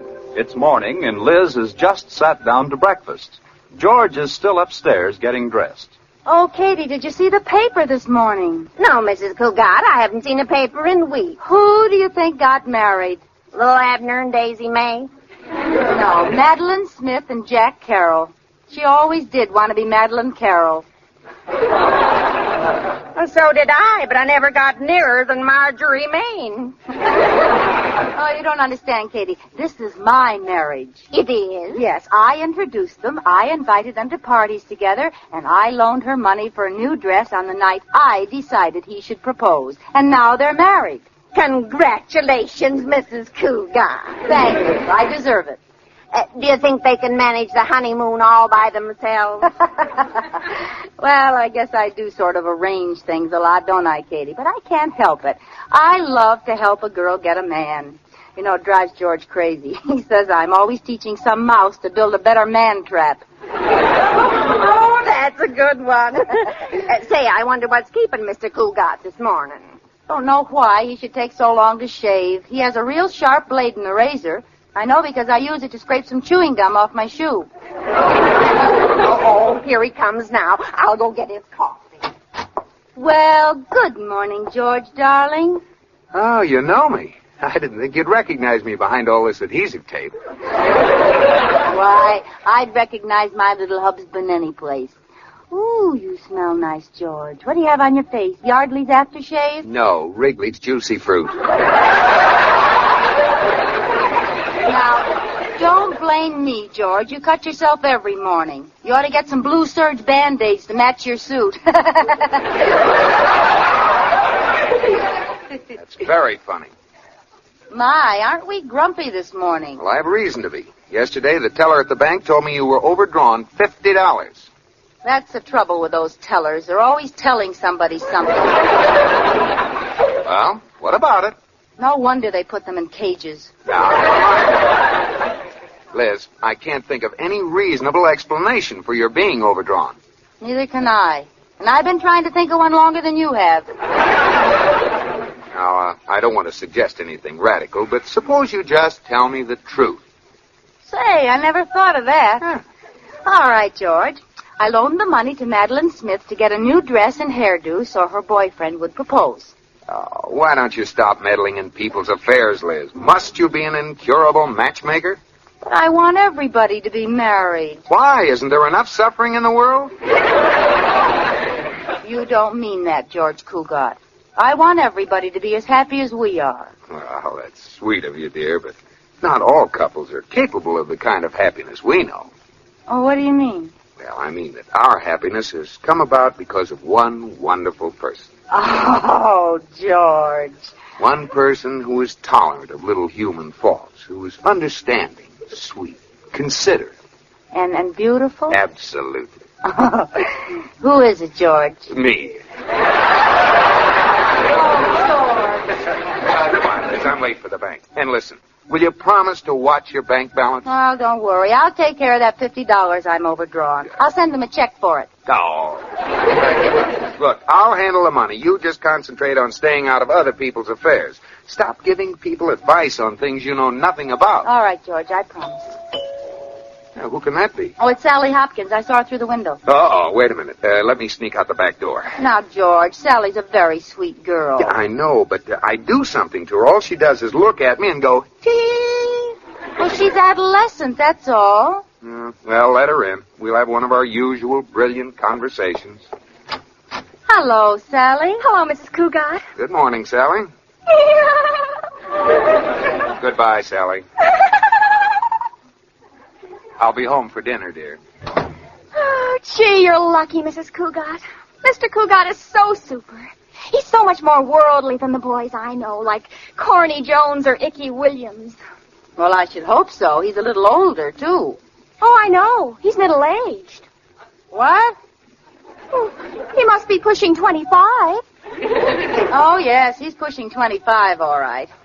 In fact, he's pushed it almost all the way to 40. What's on your mind, Sally? Mrs. Cougat, I have a problem. I need your advice. Oh, Sally, I'm awfully sorry, but I promised George I wouldn't advise people on things I don't know anything about. But I wanted to know about men. How do you like that? You hit my specialty. Tell me the secret, Mrs. Cougat. How do you get that certain something like you have? Why, Sally, how would a girl your age know if I had that certain something? I can tell by the way my mother looks at my father when my father looks at you. Well, don't worry, Sally. You'll have it when you get to be my age. I suppose you think I'm pushing 25, too. Oh, no. A woman can always tell another woman's age. Next question. Mrs. Cougat, please, tell me everything you know about men. All right, Sally. Men are divided into 3 types: husbands, fiancés, and go-get-him girls. Well, how can you tell them apart? Easy, by the way they open the door to let you out of the car. Oh, really? Yes. The bachelor walks around the car and opens the door for you. The fiancé reaches across you and pushes the door open from the inside. And the husband gets out, stands on the sidewalk, and says, "Well, we haven't got all night." Well, that's wonderful to know, Mrs. Cougat, but I wanted to speak to you about one particular man. Jimmy Matthews. Oh, he's really something, huh? Something? He's really terrific, sensation, coloss. You know what I mean? Oh, but Nat, she's a pash. Jimmy has red hair, big sad eyes, and floppy ears. He looks just like Gregory Peck. He sounds more like Lassie. Well, what seems to be your problem, Sally? Oh, there's a keen party tomorrow night, and Jimmy hasn't asked me. Well, Sally, if you really want Jimmy to ask you, make him jealous. Tell him you already have a date with someone else. Oh, that's a wonderful idea. But there's nobody left. Well, how about those 2 boys you mentioned, Icky and Sticky and... Corny and Icky? Oh, no. Icky's too corny and Corny's too icky. Besides, they both have dates. Well, be resourceful, Sally. Make up a name, any name. Jimmy'll never know the difference. But I couldn't do that. That would be lying. You don't ever lie to a man. Do you? Sally, the world is populated by 2 kinds of women. Liars and old maids. Look, you'll never really have to have a date with him. Just say you do. Oh, gee, you're a lifesaver, Mrs. Cougat. Well, now run along, Sally, and let me know how it all comes out.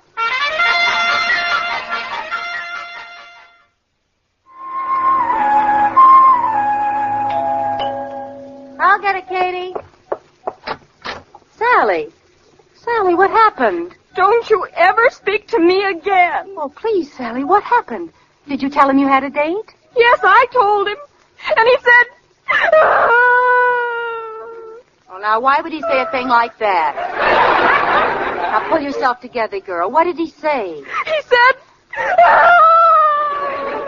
Well, I guess that's what he said, all right. He did not. He said, congratulations. Oh, well, now, wait a minute. There's something wrong here. The jealousy angle always works. We were sharing a soda, and when I told him, he pinched my straw. Dad. But don't you see, Sally, he pinched your straw because he was angry. No, he wasn't. He was thirsty. And now when I don't go to the party, he'll know I never had a date at all. Oh, now take it easy. We'll figure some way out of this. Who did you tell him you had a date with? I told him the first name that came to my mind. What was it? George Cugat. George Cugat? Oh, Sally, I ought to pinch your straw. I'm going to be an old maid, and it's all your fault. Well, I guess it is my fault, Sally. But I'm not going to let you down. Now, you'll have your date. With? I can't go with Icky or Corny. You're going with Smoothie. Smoothie? I never even heard of him. I'm talking about the smartest date on the block, Smoothie Cugat. What have you got to say to that?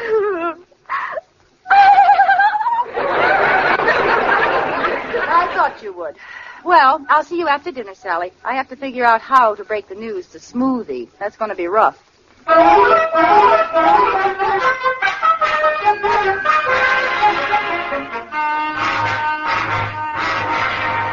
Katie, that was a wonderful dinner. Gee, I hope I got George in a good mood. Mrs. Cugat, you don't mean you haven't told him about his date with Sally yet? No, I'm going in and break it to him now. Wish me luck. George, darling, how are you feeling? Huh? Oh, fine. Just the same as when you saw me 2 minutes ago. Oh, George, would you like me to get you a cigar? No, thanks. I rarely smoke 2 cigars at once. Oh, I didn't notice. Get one for yourself, though, if you like. No, thank you. Don't read, George. Talk to me. Oh, let me finish the paper. No, talk to me now. I want to sit on your lap. There. Great. There's nothing I like better than a newspaper that's been sat on. Kiss me.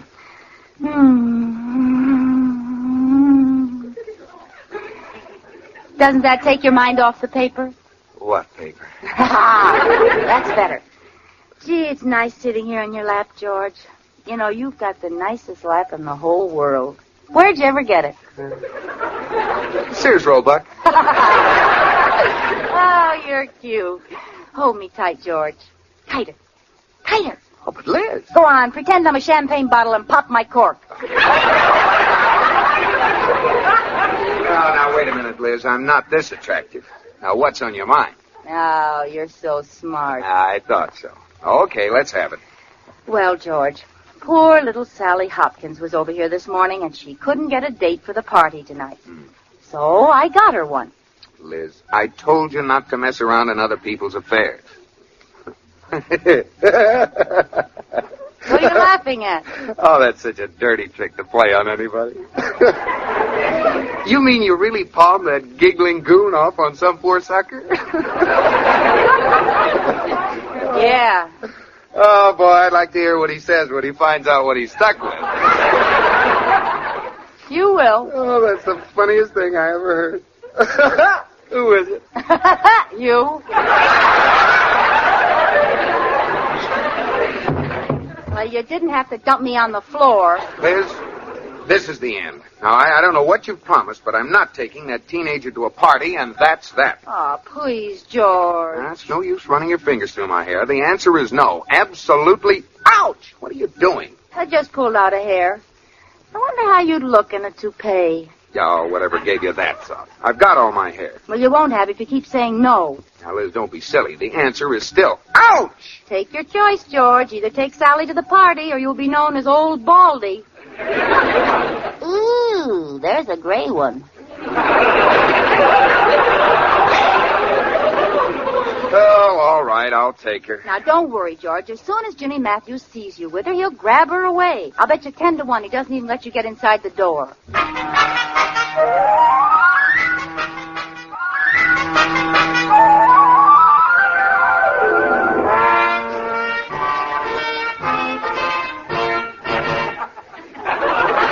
Gosh, Mr. Cugat, isn't this a keen party?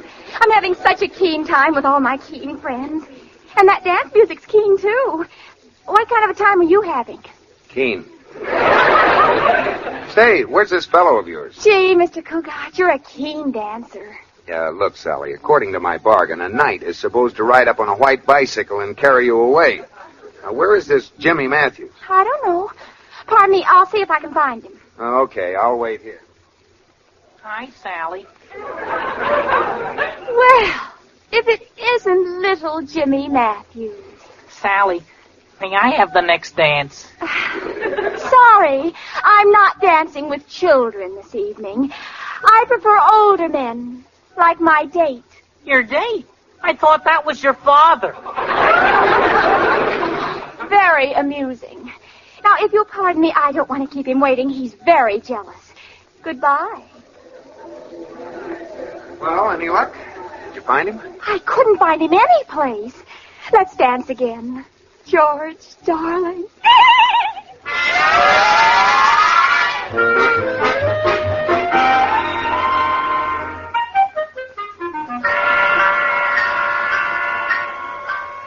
What time is it, Katie? Almost 10 o'clock. That's funny. George should have been home long ago.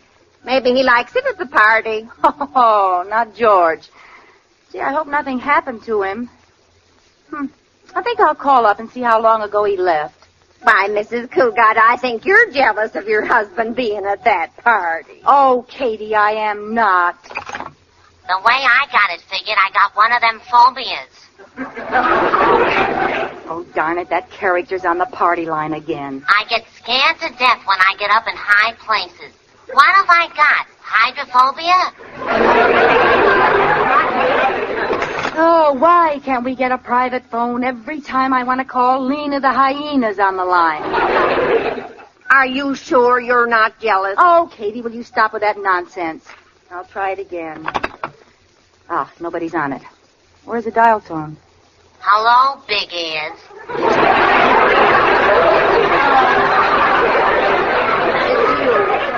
Are you using this phone? No. I'm just holding it to my head so my ear won't get cold. Well, I wish you'd get off. I want to use it. I got rights, big ears. I happen to be talking on this line. I don't hear anyone talking on the other end. Of course not. The doctor's just listening. I'm being psychoanalyzed, hey. No, I've heard everything. She's being psychoanalyzed, hey. This I gotta hear. And every night I dream about Joe DiMaggio, Doctor. I dream he picks me up and swings me around. What does that mean? Joe DiMaggio picks me up and swings me around. It means you look like an old bat. Bessie Budinsky's back again. Butt out, you. Now, let's see, Doctor. What else was there to tell you? Oh, yeah, Doctor. I meant to tell you I won't be able to pay you anymore, hey. Hey, I didn't say that. Dr. Lassvogel. He hung up. I ought to scratch your eyes out. Where do you live, Wouldn't you like to know?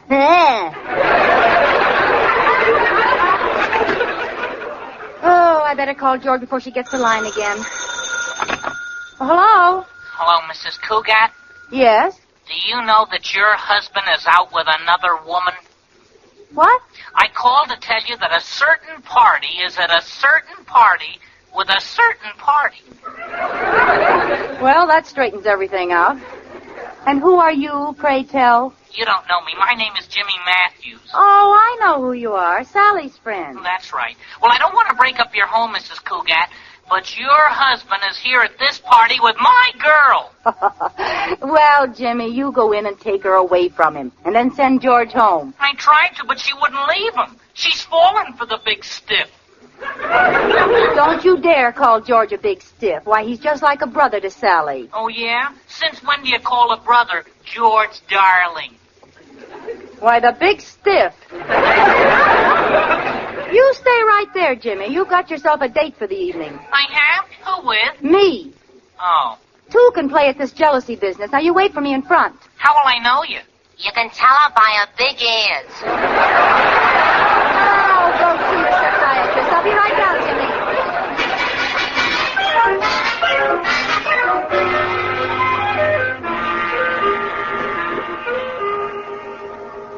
Hey, Jimmy, what you doing out here on the porch? Oh, hi, Icky. I'm waiting for somebody. Boy, what a mess. First, I haven't got a date at all. Now I got a date with some middle-aged spook. Gosh. Who is it? Mrs. Cougat, the wife of that old man who's in there teaching everybody the bunny hug. Oh, he's teaching them something called a Charleston now. Uh-oh, here comes somebody. Oh, it's probably the old man. Boy, would you look at that? Well, the Whistler. Are you waiting for me? I sure am. Hey, Icky, if Mrs. Cougat comes, tell her I couldn't wait. Why don't you tell her yourself, Jimmy? How'd you know my name is Jimmy? Because my name is Mrs. Cougat. Oh, well, we don't have to be so formal. What's your first name? Mrs. Cougat. I guess she told you, Jimmy. Never mind, Icky. Let's go in and dance, baby. Hey, dear. Now let's get one thing straight, Jimmy. I'm old enough to be your sister. Now, come on. Let's go in and find Sally and George, darling. If you don't want to dance with Jimmy, how about me? Dreamboat? Oh, are you corny? No, I'm Icky. Corny's inside. Sorry I started it. Come on, Jimmy. We'll go and take care of our little problem. Hey, there they are over there, sitting on the sofa with their backs to us. Quiet now. I want to hear what they're saying. Oh, it was wonderful the way you taught everyone to dance, George. Oh, it was nothing Arthur Murray couldn't do. Oh, brother. He's the only man Arthur Murray ever gave his money back to. Oh, it was wonderful. You're so smart. You're smarter than Dr. IQ. Give that lady a box of Snickers. Mrs. Cougat. I'm going to push that lady off the balcony, Doctor. Here's somebody to see you, Grandpa. You kids better run along. Grandpa has some explaining to do to Grandma. But George was going to be my partner in the Big Apple. That's where he belongs, in a big apple, the worm. Liz, why are you so mad at me? The whole thing was your idea. Well, you didn't have to be so enthusiastic about it. I've heard what's going on here tonight, George, darling. Well, whatever you heard is a lot of nonsense, isn't it, Sally? Yes, George, darling. That does it. Oh, Liz, you're being ridiculous. All the people are watching. I don't care. Well, I do. Care to dance, Sally? Oh, I'd love to, George. Hey, everybody, attention. We're going to play post office. Post office, George. Do you know how to play post office, Mrs. Cougat? Know how? When I was your age, they used to call me Jim Farley. Now sit down, everyone. Now the closet will be the post office, and I'll go first. Icky Williams has a letter for Janie Wilson. Oh, come on, Janie, into the closet. Well, they're taking long enough. Wow. What took you so long, Icky? We got our braces locked. Yeah, that happens. Who's next in the post office? Let's see. George Cougat. Okay. Now, tell me who the letter's for. It's for, Mm-hmm. All right, go on in the closet. Okay, George Cougat has a letter. Let me buy Jimmy. Oh, it's for Sally Hopkins. Uh-oh. That letter's for me. Oh, step aside, please. I'm his regular route. What he sent for me? That letter's been returned for insufficient postage. But that isn't fair. If I don't go in, he'll be disappointed. Don't worry. If he's expecting a penny postcard, he won't be disappointed with an airmail special delivery. Mrs. Cougat, I don't know if I can let you go in there. Open the door. Neither rain nor sleet nor Icky can stop this courier from her appointed rounds. Is that you, Sally? I'm waiting. Look, Sally, do me a favor. Just stay in here with me a few minutes. I'm not going to kiss you. I just want to make Liz jealous. Oh, George, darling. Oh, now don't be silly, Sally. You know I didn't want to stay here at all tonight. You see, I'm married to a wonderful girl, and I have no desire to kiss anyone else. Oh. Well, then I'll kiss you.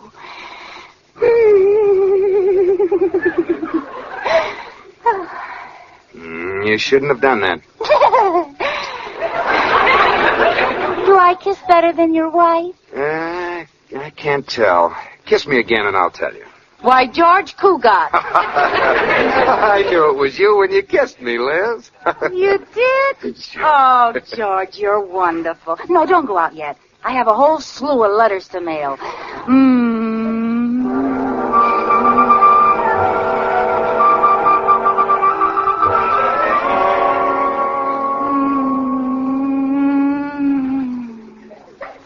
They might be getting impatient, Liz. We'd better get out of this closet. Oh, all right. Okay, you want to send the next letter? Hey, where is everybody? Oh, George, the party's over. Everybody's gone home. Come on, let's get back in the closet.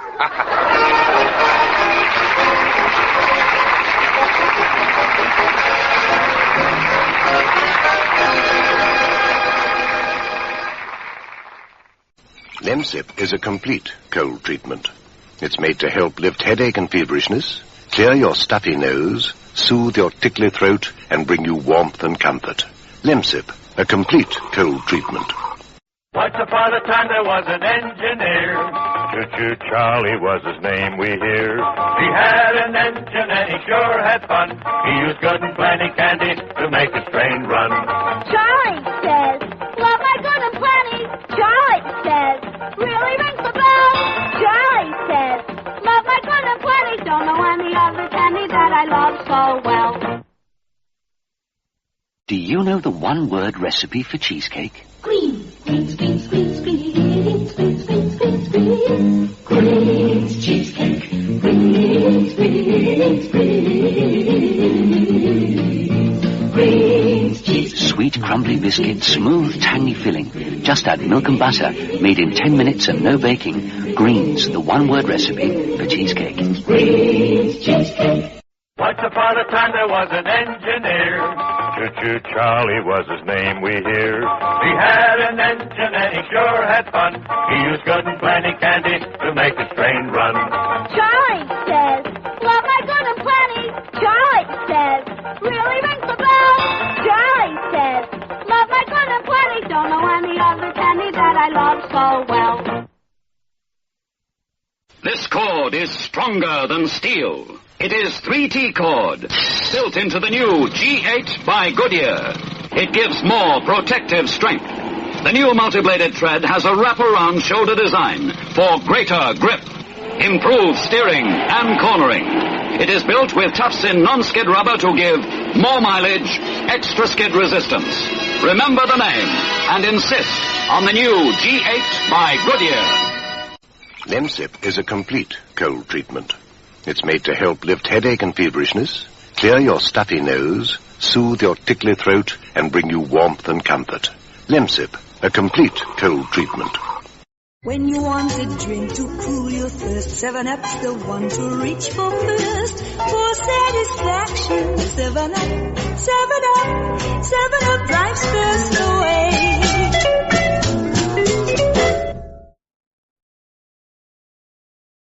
The next hour is brought to you by John Paul Mitchell Systems, the world's leader in hair care products and styling tools. Visit www.paulmitchell.com today.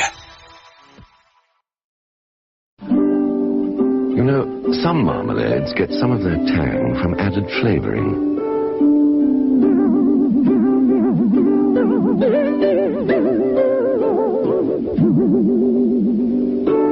While Robertson's Golden Shred gets all of its tang from Seville oranges. What would you rather have for breakfast?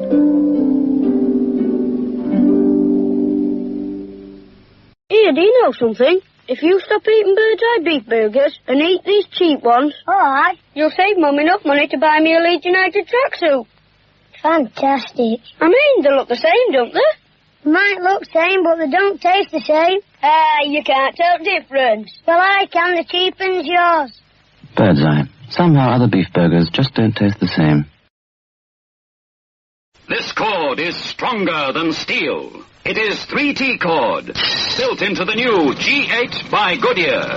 It gives more protective strength. The new multi-bladed tread has a wraparound shoulder design for greater grip, improved steering and cornering. It is built with tufts-in non-skid rubber to give more mileage, extra skid resistance. Remember the name and insist on the new G8 by Goodyear. I came across Mr. Ghibli in the meadow by the church. If I painted that spire once, he said, I painted it a dozen times. He offered me an apple pie. An artist needs inspiration, he explained. Golden short crust pastry, delicious apple filling, and just the right amount of sugar sprinkled on top. But then, when it comes to the little details, Mr. Ghibli does have an exceedingly good eye. This is the 1940s radio channel from the Rocket Classic Radio Network. Frontier Town, the saga of the Roaring West.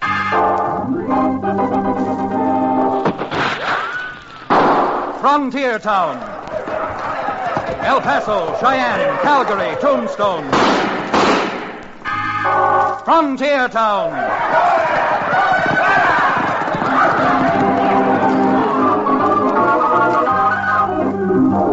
Here is the adventurous story of the early West, the tamed and the untamed. From the Pecos to Powder River, Dodge City to Poker Flat. These are the towns they fought to live in and lived to fight for. Teeming crucibles of pioneer freedom. Frontier Town!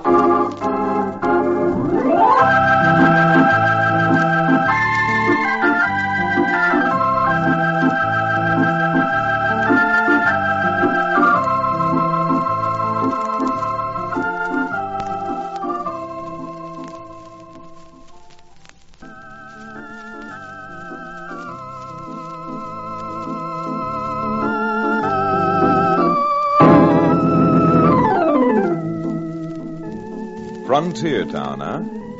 Well, I come from a frontier town, and I don't want you to think that one frontier town is like another. You take it from me. Frontier towns are different, and the difference is defined by how much worse one is than the next. Rough, tough, rowdy, and boisterous. Yes, they're all that, and most of them a good deal more. Now, I happen to be a frontier town lawyer, Chad Remington by name, and I get to see the troubles folks, good and bad, get into for miles around my hometown of Dos Rios. Only recently I handled a case which was, well, 3 cases in one, and they all revolved around Cy Bardwell's young son, Phil. Now, Cy is an old and valued citizen of Dos Rios and runs the Dos Rios Packing Company, all of which means that Cy Bardwell has money. Money that Phil Bardwell seems to feel is better off spent entertaining young, well, let's let it go at young ladies. Now, it should go without saying that this can lead to plenty of trouble. And in Phil's case, it did lead to plenty of trouble. First, there was the row in the Last Chance Saloon.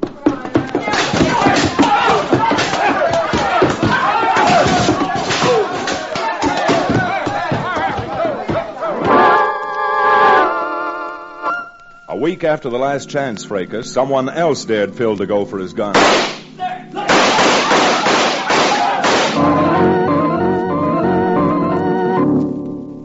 It took a little law book thumbing to get Phil out of the pokey on both these charges. And then only last week, trouble broke out anew. That doughty ex-medicine man, Cherokee O'Bannon, and I were walking from Cherokee's livery stable down Colorado Street, slowly passing Dos Rios' 9 saloons, minding our own business. Chad, would it be all right if I stepped into the next tavern we come to? You washed your hands just before we left the livery stable. Yes, I know. But I'd like to go in and tie a shoelace. You know, that's a great trick if you could do it. You're wearing boots. Foiled again by the astounding perspicacity of this young... Chad, look out! Billy Blue Blazes, Chad, someone was heaved right through the doors of that saloon by the bouncer. Someone? Don't you see who it is? Phil Bardwell. Here, help me get him up and dust him off.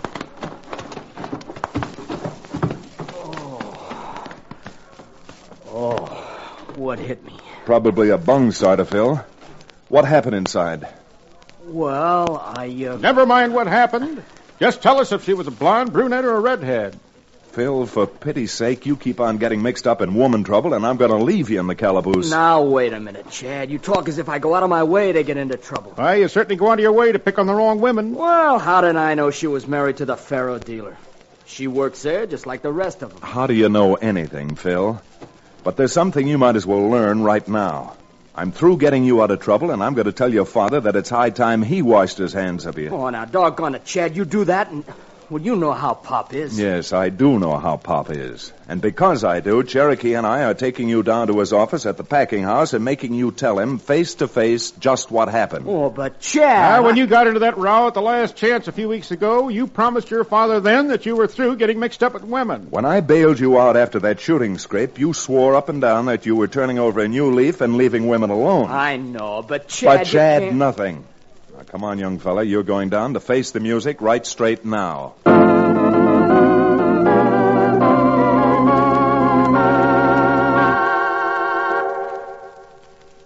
And that's about the whole story, Pop.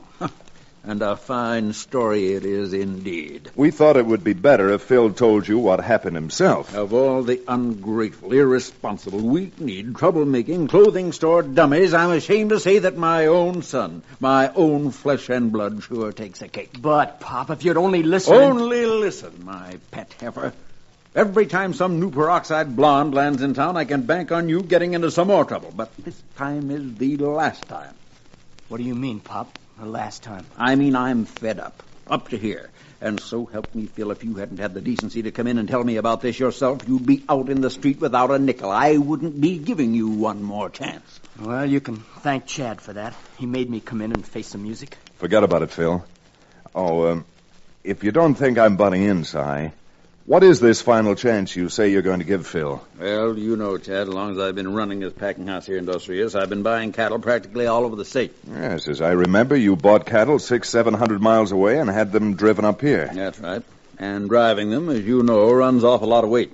So for the past few years, I've had a deal with a man down in Fort Wingate, about 30 miles from here, to receive the cattle when they get there, feed them, and fatten them up again. Oh, you must mean Bill Tolliver. Yeah, Bill's the one. Bill Tolliver? Why, that old rascal, he's been married and divorced more time than a guinea pig's had guinea piglets. He has a weakness, too. But let's get back to this last chance you're giving Phil, Si. Well, it's just this, Chad. There's been about 1,000 head of cattle at Fort Wingate for, about a month now, and for some reason or other, Bill Tolliver's holding them there. Unless I get those cattle, I'll be mighty soon out of business. Well, what do you want me to do, Pop? I want you to saddle up and ride over to Fort Wingate, see Bill Tolliver, straighten out whatever it is, and then get those cattle up here before I'm blinking well bankrupt. Well, that shouldn't be too difficult, Phil. Shouldn't be difficult at all, unless the scatterbrained young punkin gets mixed up in some new mess and doesn't pay attention to business. Oh, I won't, Pop. Well, you blasted well better not. Because next time, young man, I'm cutting you off without a cent.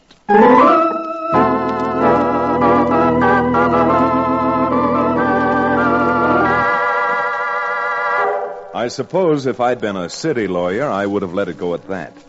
But in a frontier town where you know everybody, things are a little more personal. So, on behalf of my client, I talked Cherokee into getting 2 of his best horses out of the livery stable, and the O'Bannon and I started out for Fort Wingate, about a half a mile behind Phil Bardwell. Just far enough back so he couldn't see us, but where we could keep an eye on him. You know, Counselor, I was just thinking. A man who chases around after women is bound to get into trouble. Just for the record, Cherokee, let's get it straight. It isn't just women. It's the kind of women and the kind of company Phil keeps frequenting saloons. Well, there's something backhanded about that I don't like, Chad. There's nothing wrong with saloons. No, there isn't. Well, the buildings most saloons are in are all right. It's the firewater and the people like you who keep drinking the... Thunderation, Cherokee. See what that is? 2 highbinders up in those rocks trying to dry gulch Phil. Slap leather, man. Use your gun.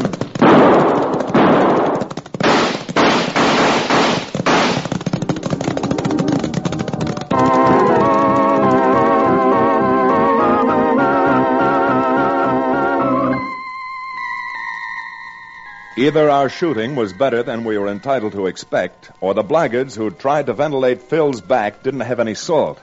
But they hit for the hills, and within a few hundred yards or more, we'd overtaken Phil and stopped.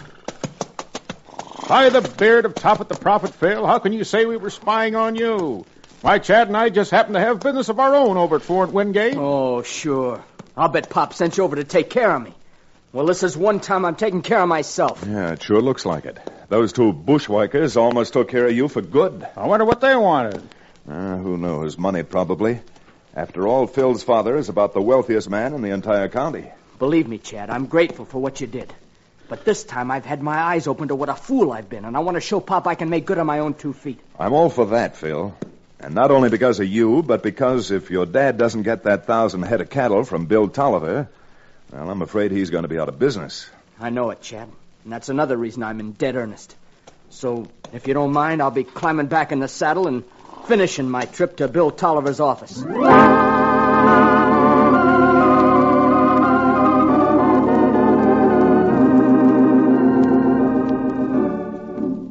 If you'd only listen, Mr. Tolliver, I'd be able to tell you what's on my mind, and we could probably get our business settled in time for me to... Oh, business be hamstrung. What sort of a mind do you think I got for business when I just got through telling you that I am up to my years in trouble? Well, if you'll tell me what the trouble is, Mr. Tolliver, maybe I can help you out.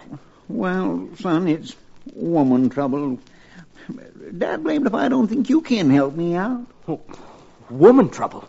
Me? Oh, I've been a sucker for the women folks all my life, and this time I really got myself in trouble. Yeah, but look, Mr. Tolliver, if it's woman trouble, I'm afraid there's not much I can do. Yeah? Well, your pappy wants them 1,000 head of cattle, don't he? Why, sure, only... Well, he won't get 'em unless you get me out of this jam. You see, son, I opened my big mouth just once too often to a little black-haired singer over in one of our cafes. Got feeling liberal. Now she's sued me for breach of promise. Her lawyers filed attachment on them 1,000 head of cattle your dad wants. Oh, gosh, even though I'm sorry for you, what do you expect me to do about it, Mr. Tolliver? Oh, now, you're a right good-looking young fella, and everybody in the state knows your father's worth a lot of money. So I reckon if you went over to the cafe and met the singer and then kindly soft-talked her, I could have a photographer handy, and when you had your arms around her making love to her, whammo, we could snap a picture, and her breach of promise suit would fall plumb to pieces. The little bandit. Oh, good grief, Mr. Tolliver, you don't know what you're asking of me. Okay, don't do it. You just go back to Dos Rios and tell your father to close up his packing house, 'cause he is plumb out of business. Mr. Tolliver, isn't there some other way out of this? Hey, sure ain't. And if you don't want to go home to a bankrupt father, you will hightail it over to the Wheel of Fortune Cafe and ask for a young lady by the name of Blossom. And if they ain't a picture in the newspaper of you making violent love to that little black-haired wildcat, then, son, your father's going to lose every nickel he ever owned.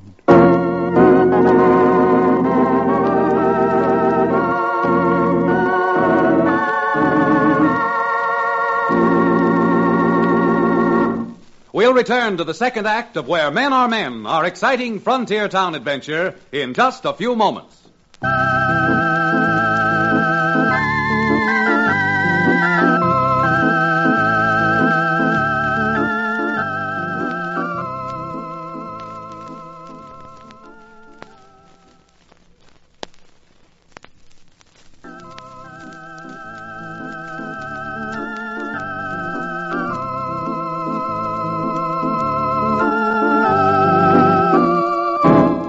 And now, Frontier Town.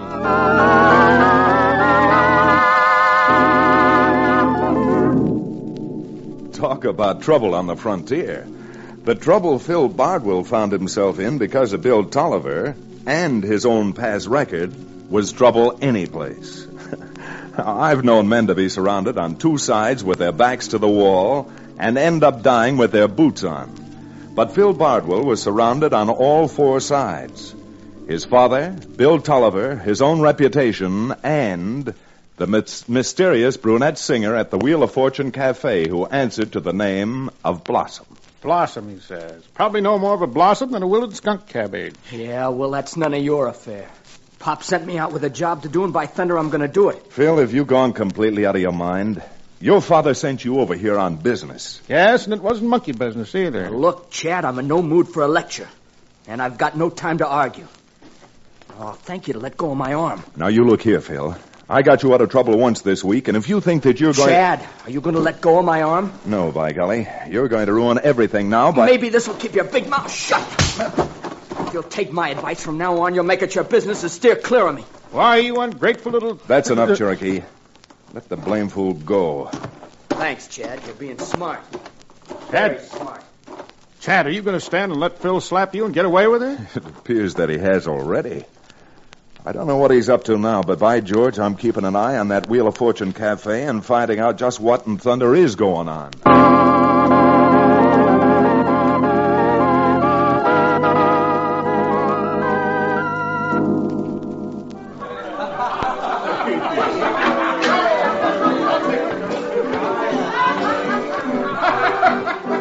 Excuse me, mister. Wonder if you could help me with something. Yeah? You looking for somebody? Mm-hmm. There's a girl work here by the name of Blossom. Maybe. What's it to you? Oh, I'd like to see her, that's all. You would, huh? Well, she's busy right now. But, I mean, would you tell her I'd like to see her anyhow? Maybe she's not too busy to take a minute. Look, I just got through telling you she's busy. Now, why don't you run along and stop being a pest? But I want to see her just for a minute. If you'd just tell her that Phil Bardwell from Dos Rios... Phil Bardwell? Uh-huh. You related to Cy Bardwell, the gent that owns the packing house down there? Cy Bardwell's my father. Why? Well, why didn't you say so in the first place? Here, sit down. I'll go tell Blossom. She'll be right out. Out in 3 shakes of a lamb's tail.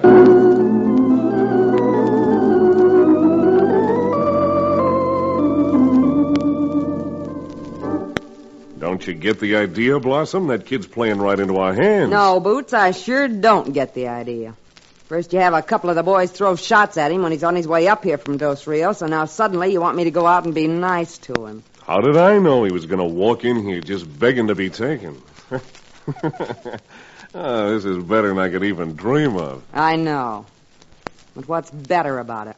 Why do you think he come over here and asked for you? That ain't hard.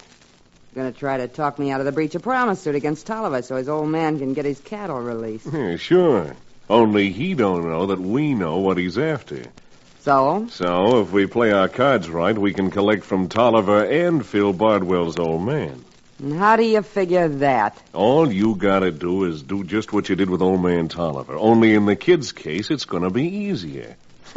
He ain't old enough to know his way around yet. And once he starts talking gushy, we'll have that tin-horn lawyer of ours slap papers on him so fast, his old man will be writing checks in your name for a week. You got a lot of confidence in that bum lawyer, Boots. Matter of fact, I don't think he was ever any closer to a law book than seeing one in a bookstore window. Well, to tell you the truth, he ain't a regular lawyer. They kicked him out back in Illinois. But there's one thing he does know. Breach of promise. Plenty of angles. Ways to make them pay off at the bank.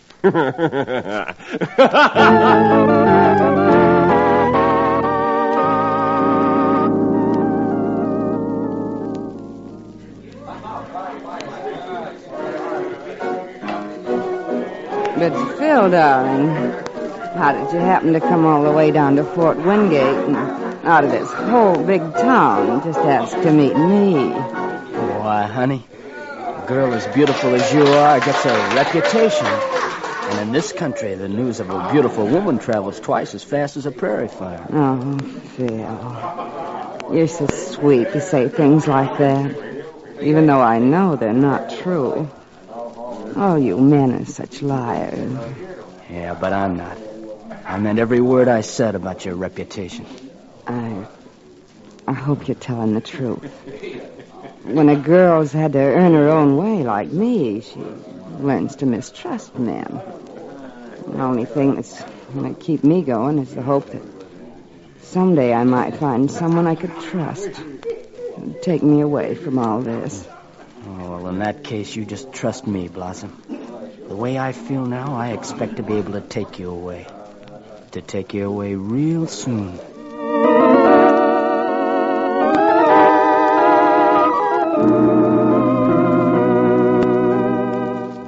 course, being on the outside, hoping that we could find out what was going on inside, Cherokee and I knew none of this at the time it took place. But after watching the Wheel of Fortune Cafe for an hour or more, and finding that Phil didn't come out, I decided to take the bull by the horns and pay a call on Bill Tolliver to see what particulars we could learn from him. Well, Chad, there's what happened, and that's the way it is. Tolliver, is that the truth? You fell for that dance hall singer, and now she's suing you for $25,000 for breach of promise? Oh, you never said a truer word in all your life, Chad. I told you, Chad, Bill Tolliver may be old enough to be an elephant, but he hasn't gotten over trying to act like a wolf. Just the same, I think that little scheme I figured out using Phil Bardwell as bait to prove Blossom's just a fortune hunter is going to work. Don't you, Chad? No, I don't, Bill. You're trying to have Phil help you is like a drowning man grabbing another one who can't swim either. What you need is a good lawyer. A lawyer? And go into the court and have everybody in the county laughing at me? I didn't say for you to get a lawyer. I just said that you needed one. And with a little help from Cherokee and from Western Union, maybe we can work it out. Wait, hey, Chad, where do you think you're going? I'm going a few places first, but I'm going to end up mighty soon down at the Wheel of Fortune Cafe.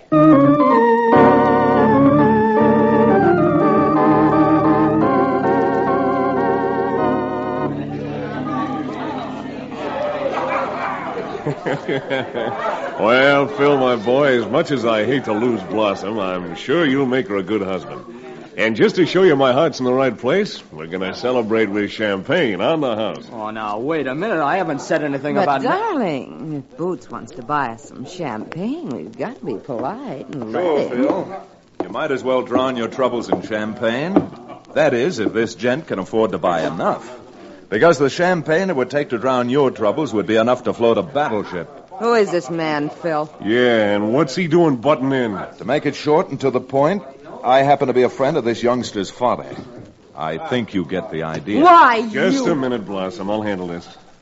Look, mister, trouble's one thing I don't like in my place, so I'm telling you now. Get up. Well, I got a message for Phil, and I intend giving it to him. All you're doing is either walking out or my boys are going to have to carry you out, feet first. But this message is important, and I promise that I will... All right, I told you what had happened, and now...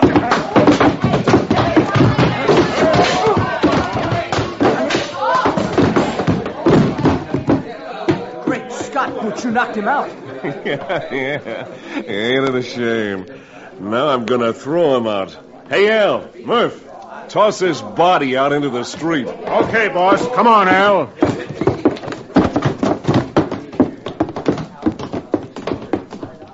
Well, I guess that takes care of that. You see, Phil, what a friend you have in Boots. Yeah, I certainly do. Hey, what's that? That there on the floor looks like a telegram. You better get it, Boots. Must have fallen out of that fella's pocket when you knocked him down. Yeah, maybe this is the important message he had for Phil. Well, Phil, you'd better go back in my office.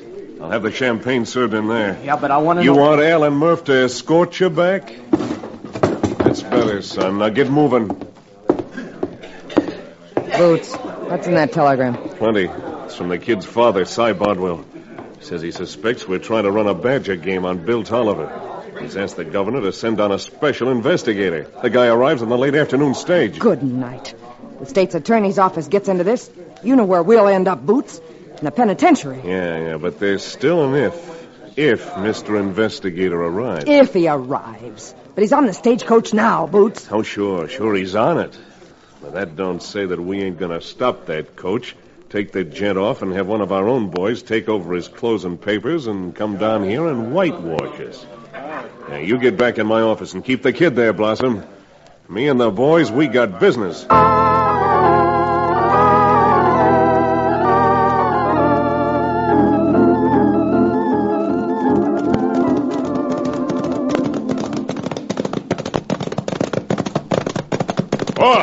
Rain up. Okay, now, here comes the coach. Remember, let me do the talking. All right, boys, and keep your guns out of sight. I want this thing to look like we were trying to help the poor devil.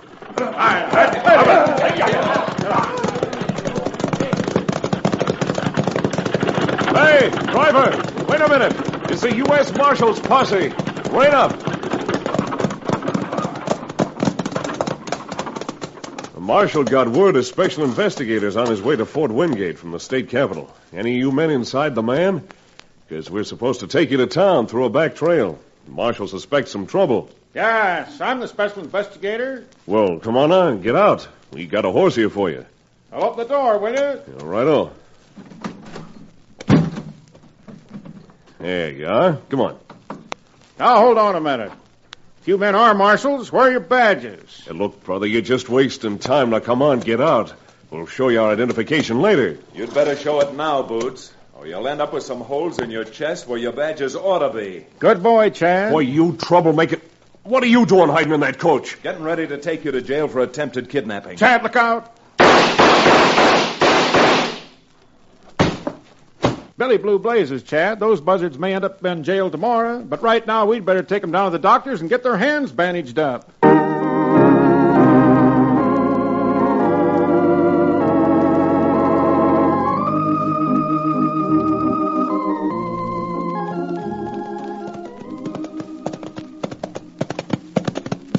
Chad, you could have knocked me down with a feather when that Blossom admitted she was married to Boots Larson. Well, as her lawyer, I advise her to make the admission so that she couldn't be forced to testify against her husband. Well, as they say, all's well that ends well. Except this hasn't ended yet. After running in and out of saloons doing Chad's dirty work, I've yet to find someone to offer to buy me a drink. Cherokee, haven't you learned yet that drinking is a harmful habit? A man your age, Cherokee, certainly should have learned it by this time. Drinking affects your health. Why, I've even known men to go blind from drinking too much. Well, I'll tell you how I figure it, gentlemen. I've lived a long and adventurous life. Yes? So if I do lose my sight, what of it? I've seen everything there is to see already.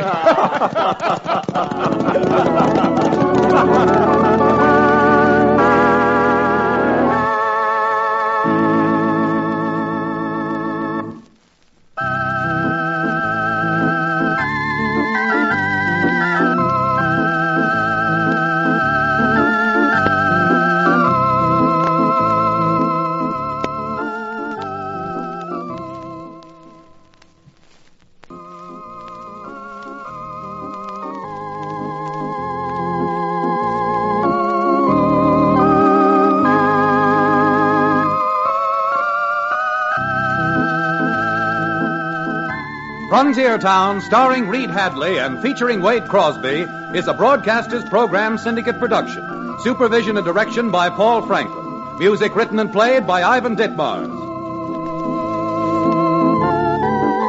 Be sure to be with us again same time next week for another fine action-adventure story with your favorite young Western star, Reed Hadley. And now this is Bill Foreman telling you that Frontier Town comes to you from Hollywood.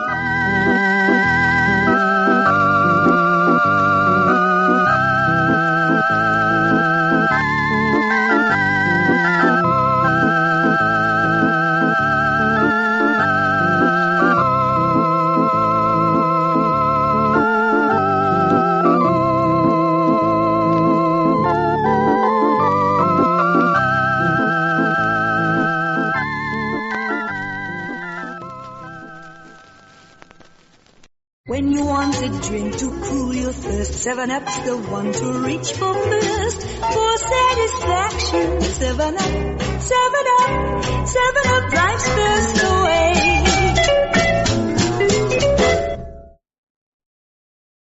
When you want a drink to cool your thirst, 7-Up's the one to reach for first. For satisfaction, 7-Up, 7-Up, 7-Up drives thirst away.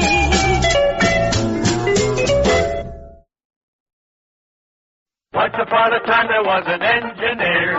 Choo-choo Charlie was his name, we hear. He had an engine and he sure had fun.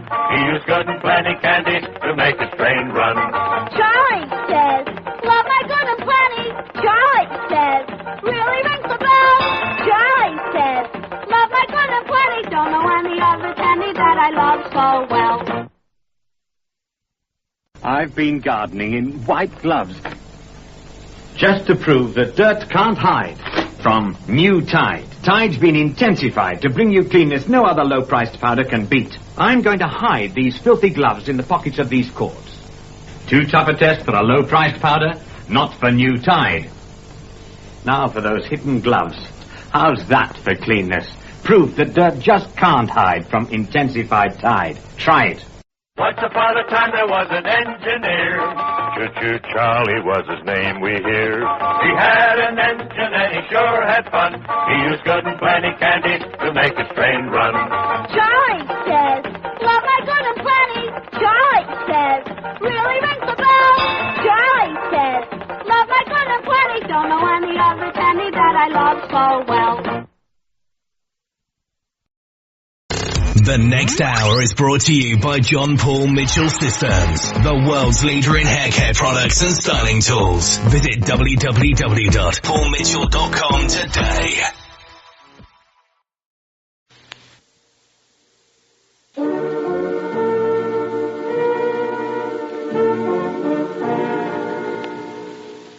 Unsolved Mysteries.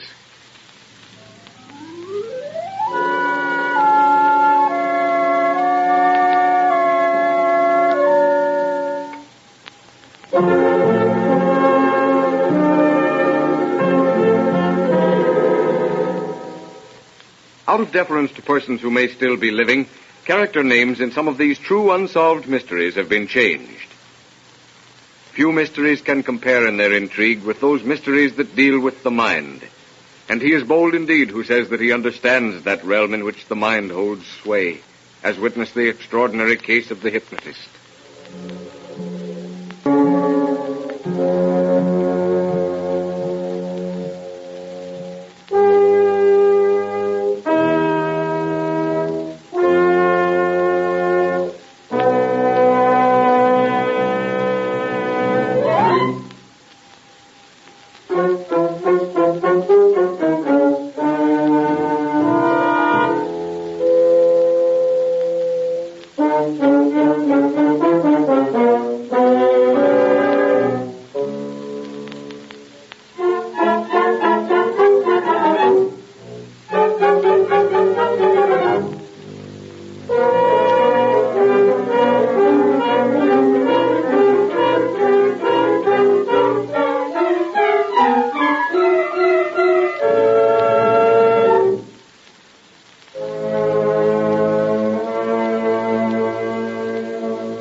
The scene is a famous newspaper correspondent's home in New York.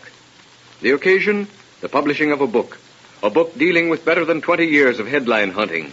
And Bob Howard, the newspaper man, is entertaining a few friends at dinner. Most of the guests linger over their coffee, but Jim Watson, another newspaper man, stands by the window looking at the new book. I say, Bob, I don't find my favorite story in here. Didn't you send it in? Yes, I did, but, well, it was leave it out and not get the book published. What do you mean, Bob? Well, my publisher said that they didn't believe the story, and they were sure the public wouldn't, and so, as I said, I either had to leave out the story or try to get some other publishing house to print it. But you have plenty proof that the thing happened. Well, that's what I thought. But you realize that there was no official record ever kept of the affair, and most of the men who were concerned are dead. I suppose that's true. It's a shame, though. That was a swell story. Hey, what is this story? I'd like to hear it. So would I. Go ahead, Bob. I can always stand hearing it again. Well, it will certainly give you plenty to think about. It was during the war, and I was assigned to cover the Palestine front. What with fever and everything, the British losses had been heavy. And all the way from the ancient city of Gaza to the Damascus Gate, the Turks were in a very good defensive position. I'd never sent any news dispatches to my paper that the commanding officer hadn't put his okay on. And the result was that I was in on quite a few conferences.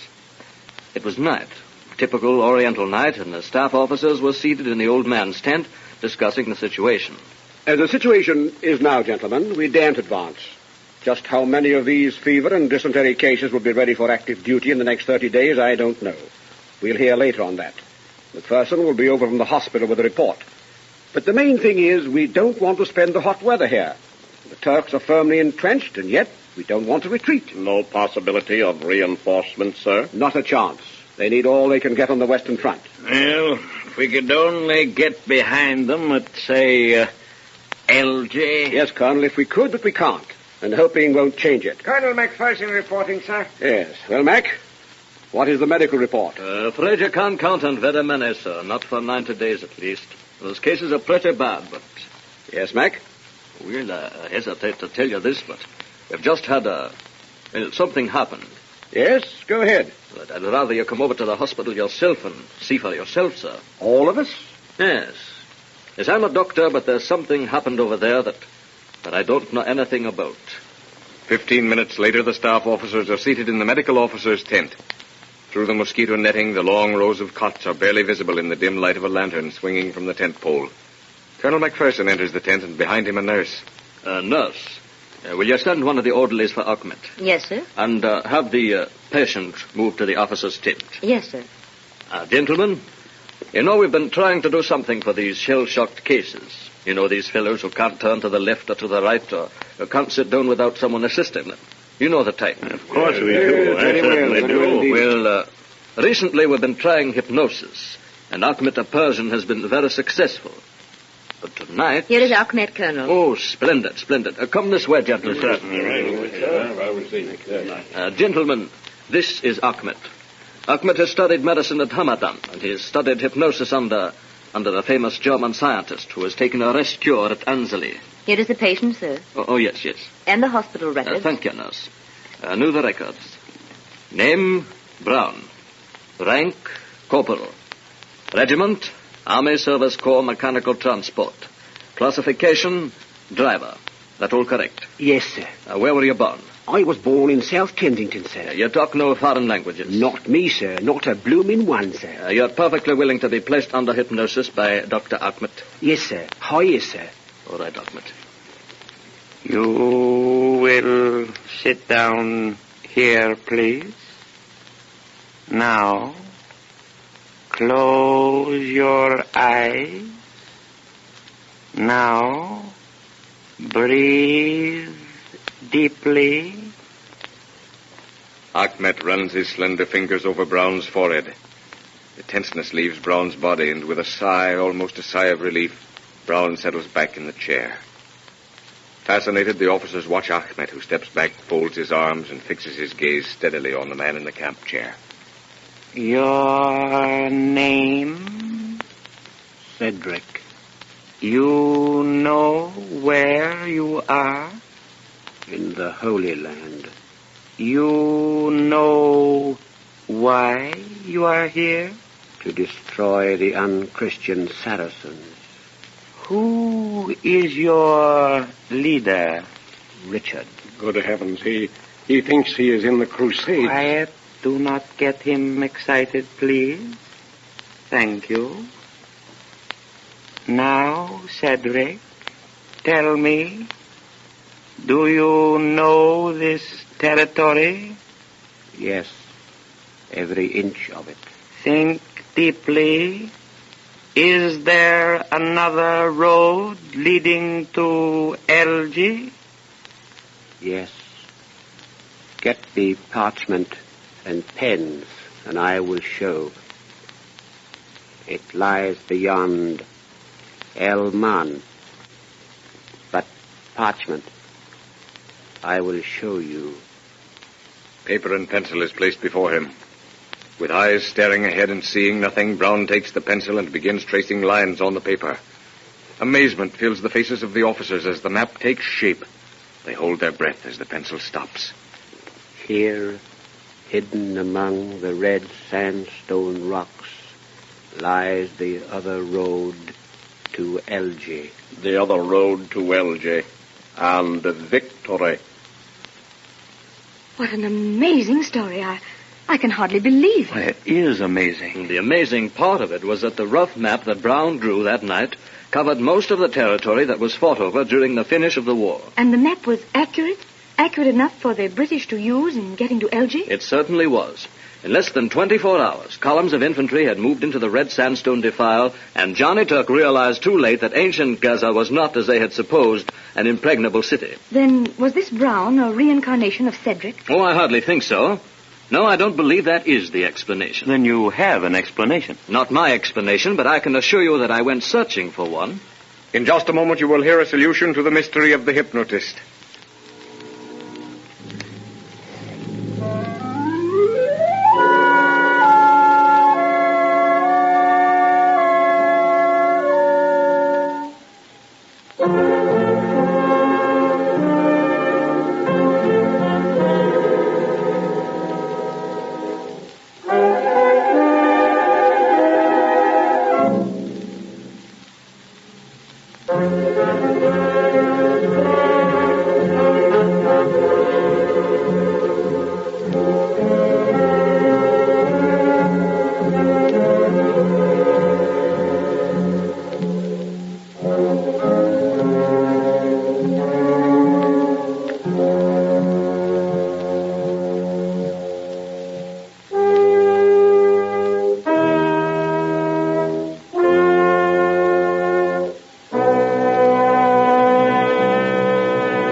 Ladies and gentlemen, inasmuch as any solution must of necessity be supposition, liberties of time, place, and character have been taken in the solution for which you've been waiting.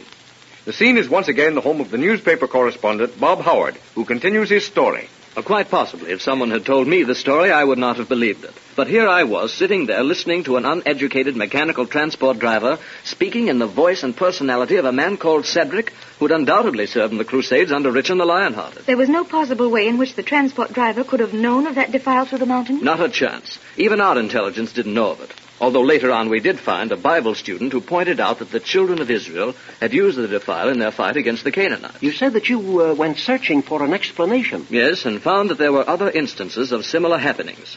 The solution would seem to be that the spirit of this Cedric, who may have been killed in the Crusades, still lingered on in that vicinity after death. You mean that the spirit of the departed Cedric could remain in that place through all these hundreds of years? Yes. If you admit an external existence after death, then there's nothing remarkable in the spirit being there for hundreds of years. Any more so than that spirit remaining there for only a few hours. Well, I suppose that's true, all right. Now, the hypnotist, in placing the transport driver in a trance, removed from him all control of his brain and left his mind a condition into which the mind of Cedric could, for a time, enter. So that the mind of this Cedric could use the voice of the transport driver to make known his identity and also his knowledge of the territory. Yes. I found out in my investigations that there had been a similar happening in France. And as a matter of fact, right now in Hollywood, California, a group of medical men are investigating a young boy who not only seems to be the reincarnated brain of a long-dead Persian, but this boy can, while blindfolded, read and do almost anything that he can when he is not blindfolded. Yes, it was his ability to do things blindfolded that first attracted the doctors to examine him. Yes. And if it were not for that fact, the medical men probably would scoff at the reincarnation idea. I mean the idea that this boy could have any connection with a Persian long dead. Well, it certainly gives one something to think about. Yes, makes me wonder who and where I was in some dim and...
New toffee glees. New toffee glees are twice the fun because you get 2 sweets in one.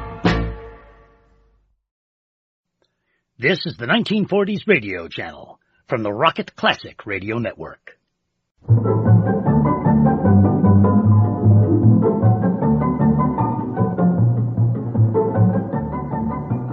This is Nightline, the line that's open at the right place at the right moment, and this is Don Amici pinch hitting for Walter O'Keefe. Here's our first Nightline call tonight. Groucho Marx and You Bet Your Life.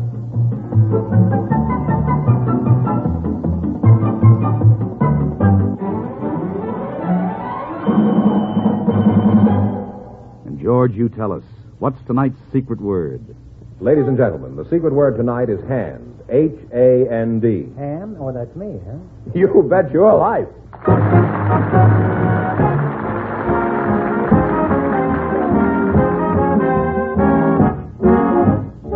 The National Broadcasting Company presents Groucho Marx in You Bet Your Life, the comedy quiz show transcribed from Hollywood.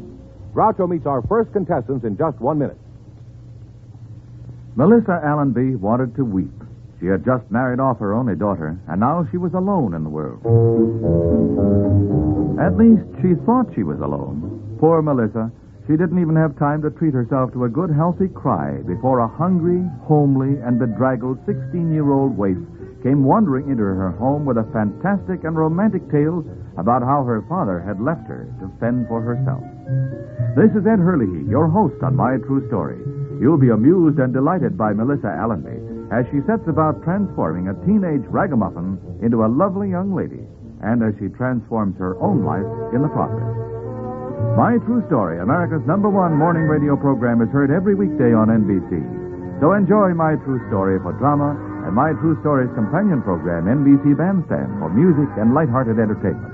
A wonderfully varied morning's listening every weekday over most of these same stations.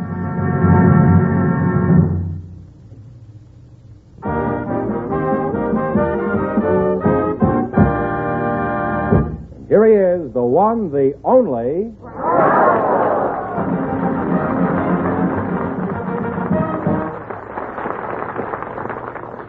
Well, here I am again with a chance for each of our couples to win up to $10,000. And if any of them say the secret word, they'll win an extra $100. George, who's first? Charlene Crotty and James McGeorge are standing by. And incidentally, they're both single people, so folks, you come in, please, and meet Groucho Marx. Welcome to You Bet Your Life. Say the secret word and divide an extra $100. It's a common word, something you always have with you. Charlene Crotty and James McGeorge, eh? Okay. You're a nice-looking young couple. Where are you from, Charlene? Okmulgee, Oklahoma. Okmulgee? Mm-hmm. Where is that? All I know is it's about 30 miles from Muskogee. Well, how far is Muskogee from Okmulgee? No. Well, if it's 30 miles... Oh, pardon me, yes. It must 30 be, miles each way. That makes a total of 60 miles, huh? Where are you from, James? Seattle, Washington, Groucho. Seattle? I thought you were from Scotland. You're not married, huh? No, I'm not. Why not? You're bright, nice-looking, prosperous-looking, and do you want to get married? Well, I think the individual security and destinations of a person should be taken care of before they take on the added responsibility of marriage. You know that it's 30 miles from Okmulgee to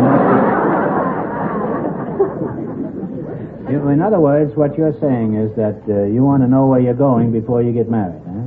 That's right. Well, my advice to you is to marry a ticket seller at Union Station. And even then, you may not know where you're going. Have you ever found a girl that you'd like to marry? Well, 4 years ago, I was going with a girl, Groucho, that I thought a great deal of. She had many of the qualities that I enjoy, appreciate. She was intelligent, was quick, was very pretty, charming. What do you mean she was quick? Did you chase her? No, she how quick was she? And what was she quick at? Well, she... Are you quick, Charlene? You slow? Well, I don't know what he means. I don't know either, but I'm just guessing, that's all. Have you ever been engaged, Charlene? Several times. Why, you rascal, you. What happened? Well, when they found out... Don't stroke the microphone. found out my plans for the future, they broke the engagement. You mean you tipped you too early, huh? I think so. What was so ghastly about your plans? Well, I thought I'd like to have about 8 children.